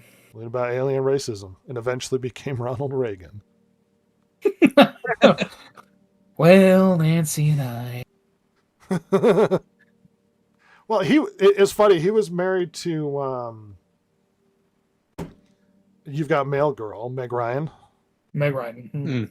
And their relationship broke up because she was in a movie with Russell Crowe. I don't know if she cheated or something, but it was what was it, Proof of Life, where Russell Crowe's like a negotiator trying to find her kidnapped husband or whatever. Mm. And instead, she was stepping out on old Dennis Quaid, Poor Dennis. the Chad Dennis Quaid. He has a stupid, annoying son and a lunatic brother. At an advanced age, Yeah. he threw footballs faster than anybody else. You're telling me he ain't a Chad? Cad. And that wasn't a movie, it was real life, because I believe it. Because Rhett believes. What was it, the movie where Dennis Quaid is that guy that could throw footballs even though he's too old to be that good, or baseballs Rookie of because the he's too Year? old to be that good. Or The Rookie. The Rookie, yeah. Can I say Rookie of the Year though, where the little kid get that damage to his arm and he could throw baseballs over 100 miles an hour? I think that really happened. I think Paycheck really happened. Ross and me talk about Rookie of the Year and Paycheck on and off, intermittently, forever. Like, the amount of times we've brought up Paycheck. It's First such of a all, good I movie. don't buy that he can buy a cat. First of all, he lives down the street from a castle. And then for some reason he could buy a castle worth $1 million, less than $1 million, because he has a huge amount of money after that. What, he could buy Yep. a castle for like 100,000? That's It absurd. was the early to mid '90s, Brett. The dollar went a lot further. And it Well, also and is I love- confusing that he had a slide where from his bedroom it went right into the swimming pool. Because it's like, so what? You just have to get in your swimsuit in your bedroom into the swimming pool, and then you got to swim out. Like, that's the least You efficient had the way. changing room outside. Well, it's the least efficient way to even repeat that slide. Like, you got to run through your house you'd have into to- your bedroom, wet, covered in water, to go down the slide again. It's absurd. He didn't. He lost all his money. He did, yes. That he also stole could've- from the gangsters. Yeah, because they just gave him a blank check to get him to go away. Yeah. Which is also a movie, Blank Check. It is also a movie. You were actually talking about Blank Check. Paycheck was the other one. Oh, was it? Yeah. Oh, damn it. You're not a real Blank Check fan, Ron. I guess not. I mean, I only remember it vividly. Apparently, just not the title because I'm an That idiot. FBI investigator was abnormally hot, is the problem. So hot. He's That attractive kid could have lady. totally made out with that chick. Well, and then he blows the last of his money in like a mega party. Well, and the joke was he worked for this mysterious guy that was doing, like, and his parents just let him at an underage move out of the house to work for this guy for no reason. Well, I guess we're going to let him leave and go work with this stranger we've never met. Like, your mom would be okay with that. Yeah, totally. I would just Seriously. clearly go like sending my kid off to be molested. Well, Like, that was when people weren't wary of the Diddies of the world. well, that's because they hadn't watched. Oh God, do you remember that? Because I remember it because I saw it as a kid. Do you remember that weird, like Stranger Danger video that Red Letter Media watched, where it's like the weird alien? Yeah. Yeah, Oh, yeah. Where Yeah. it's like the guy is like, I'm going to take you into the bushes of this park or whatever. and he's just a sweet idiot who keeps like falling for it and like getting It's like, raped oh, and murdered or man, whatever. I keep getting molested. By the way, I watched that as a child. I think my parents bought that to teach me about Stranger Danger. Wow. That VHS may live somewhere in my basement right now. There's so few people in the town you're in, Ross. Like, their parents know the guys that touched you. Well, but I think the problem is that like they were like, yeah, the problem is like he might be too trusting because he knows everybody in town. We can't let him be Well, too trusting. Some random outlier person on his way, some musky fella on his way through town. That's right. Just kid diddling all over the place. Just a diddling. You got to be wary. And you know who's going to teach you that? A comical alien like guy inside a Barney-ish suit. A weird alien guy. Yeah, telling you about the dangers of strangers. I What was the? think his name was Corny. Oh, yeah. Wasn't there a Family Guy skit where it's like the guy's like, "Hey, you want to come to my car where I got puppies and candy?" And the guy's like, "No," and he leaves. And the guy like dejectively goes back to his van. And there's another guy in there is like, "Well, I guess we're just gonna have to pet these puppies on our own." That was super on the up and up, and they just had a lot of puppies and candy. God, that kid missed out.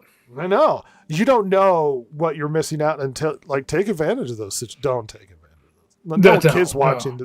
No kids listening to this podcast. Are you kidding me? But if you are, don't take advantage of that situation. No, yeah. Ask your parents to go get the candy for you. Yes, Yeah, tell there them you to go. do it. I just get kidnapped by people in a van because I was too trusting.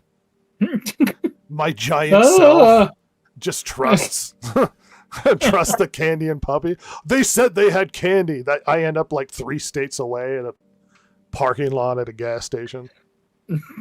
Well, you didn't escape. I kept waiting for the candy.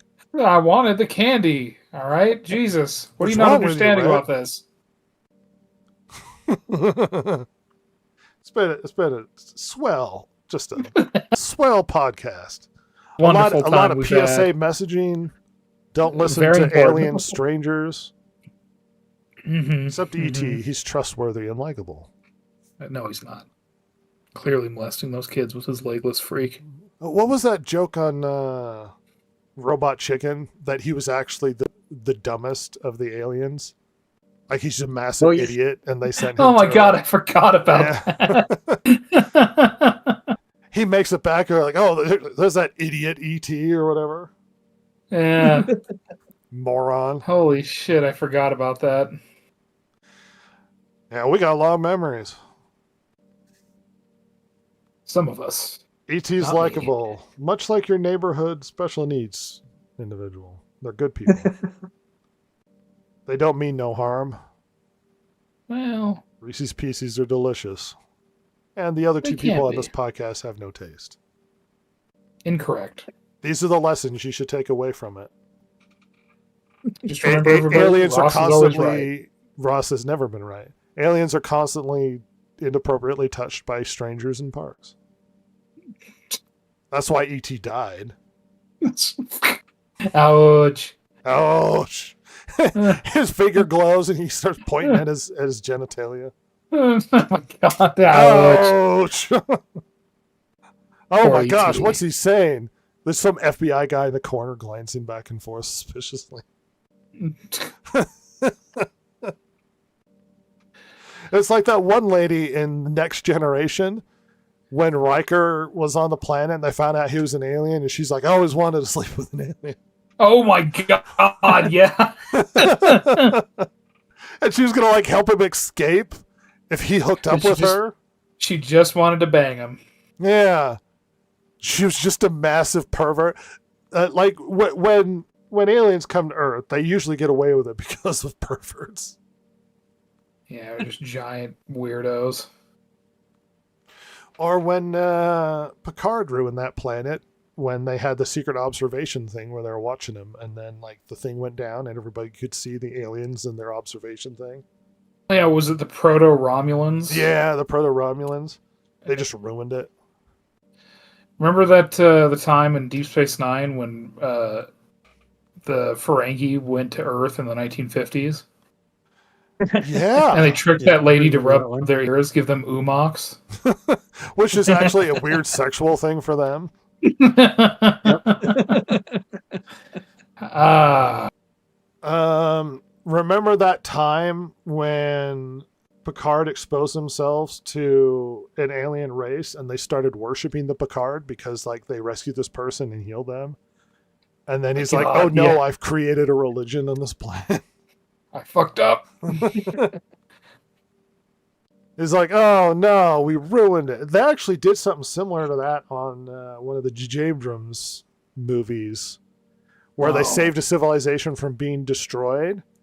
And they saw the spaceship rise out of the ground and then leave. Ugh. And then they started drawing like the spaceship in the sand because they were like, oh, we're going to worship this thing. Say that was that piece of shit second one, wasn't it? I think it was the third one. Wait, I don't know. I think it was the second one because they stop a volcano with cold fusion. They right? do, which isn't how it works, but No, that's not how that works. cold Yeah, fusion's that was the not second cold, one. but whatever. That was Science Into is Darkness. irrelevant. It doesn't mean anything. Not in Star Trek. No. Well, that's why I got so upset with Fantastic Four. It's like, we'll just move the Earth. And it's like, excuse me. Not only are the orbits of the planets extremely important to the Earth's survival and its existence, but the moon is important because we need the tides to come in and out, because the tides are a huge factor when it comes to growth in the ocean, which actually affects plant life all over the place, which actually affects oxygen. It's like, you can't just move Earth across the galaxy to escape Galactus. This is absurd. This is an absurd plan. How are you supposed to be the smartest man in the freaking galaxy, Professor Reed Professor Richards? Dickhead. Moron. What a fucking idiot. Spends the whole freaking movie looks like he's going to cry. Well, look, you can't help it, all right? He's played by Pedro Pascal. He's just going to cry in The Mandalorian. After taking off his helmet again. Him his stupid weepy face. And then you see the extras around Fantastic Four, and he spends all his time touching the women. Well, I mean, come on, you just got to work it in sometime. Like you he's know? a weird, emotionally needy person that's unstable, and he constantly has to have emotional support by a married woman and just touch her all the time. Well, it's because he's gay. Well, now we know. I listen, for the sake of the women of Hollywood, I'm glad it's just that he's gay. But I think he's bisexual because he's had girlfriends. oh, sure, yeah, a beard, yes. But All right, Mr. Intimate knowledge of Pedro Pascal's sexual, like, well, I know it's activities. just, I mean, come on. How Those many were weird. videos do you have? You know, enough. Listen, so, but I don't know. I just, partially I wanted him to turn out to be a huge pain in the ass for women on sets because, like, it's funny to me. And I know that's sick, but I can't help it, all right? I've only seen one movie that I thought he was actually good in. There, Yeah? I said it. It's How the dare one you. where he was obsessed with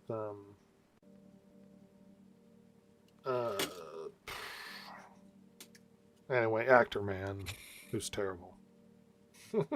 Oh, Nicolas Cage. Yeah, yes. Nicolas Cage. It was the one where Nicolas Cage plays himself, and Pedro Pascal is obsessed with him. He's like a drug lord. It's something like the incredible burden of massive talent or something like that. Yes. Yeah. It's just like the narcissistic movie of Nicolas Cage, which actually ended up being really good because it's like there's a lot of like self-doubt about himself as Nicolas Cage. And there's this weird funny bit about like his younger self and his obsession with it. Like he's going to make out with a younger version of himself. Like the movie's genuinely funny in its own way. I'm just going to say. Good times. We should probably end this podcast. I'm going to walk out of here. It's a bit more casual. It gets better when Silver's not here. She brings us down. She is such a drag, and like spiritually, emotionally, you know. Emotionally. It's just tough. Screw you, Silver. Good Goodbye. thumbnail.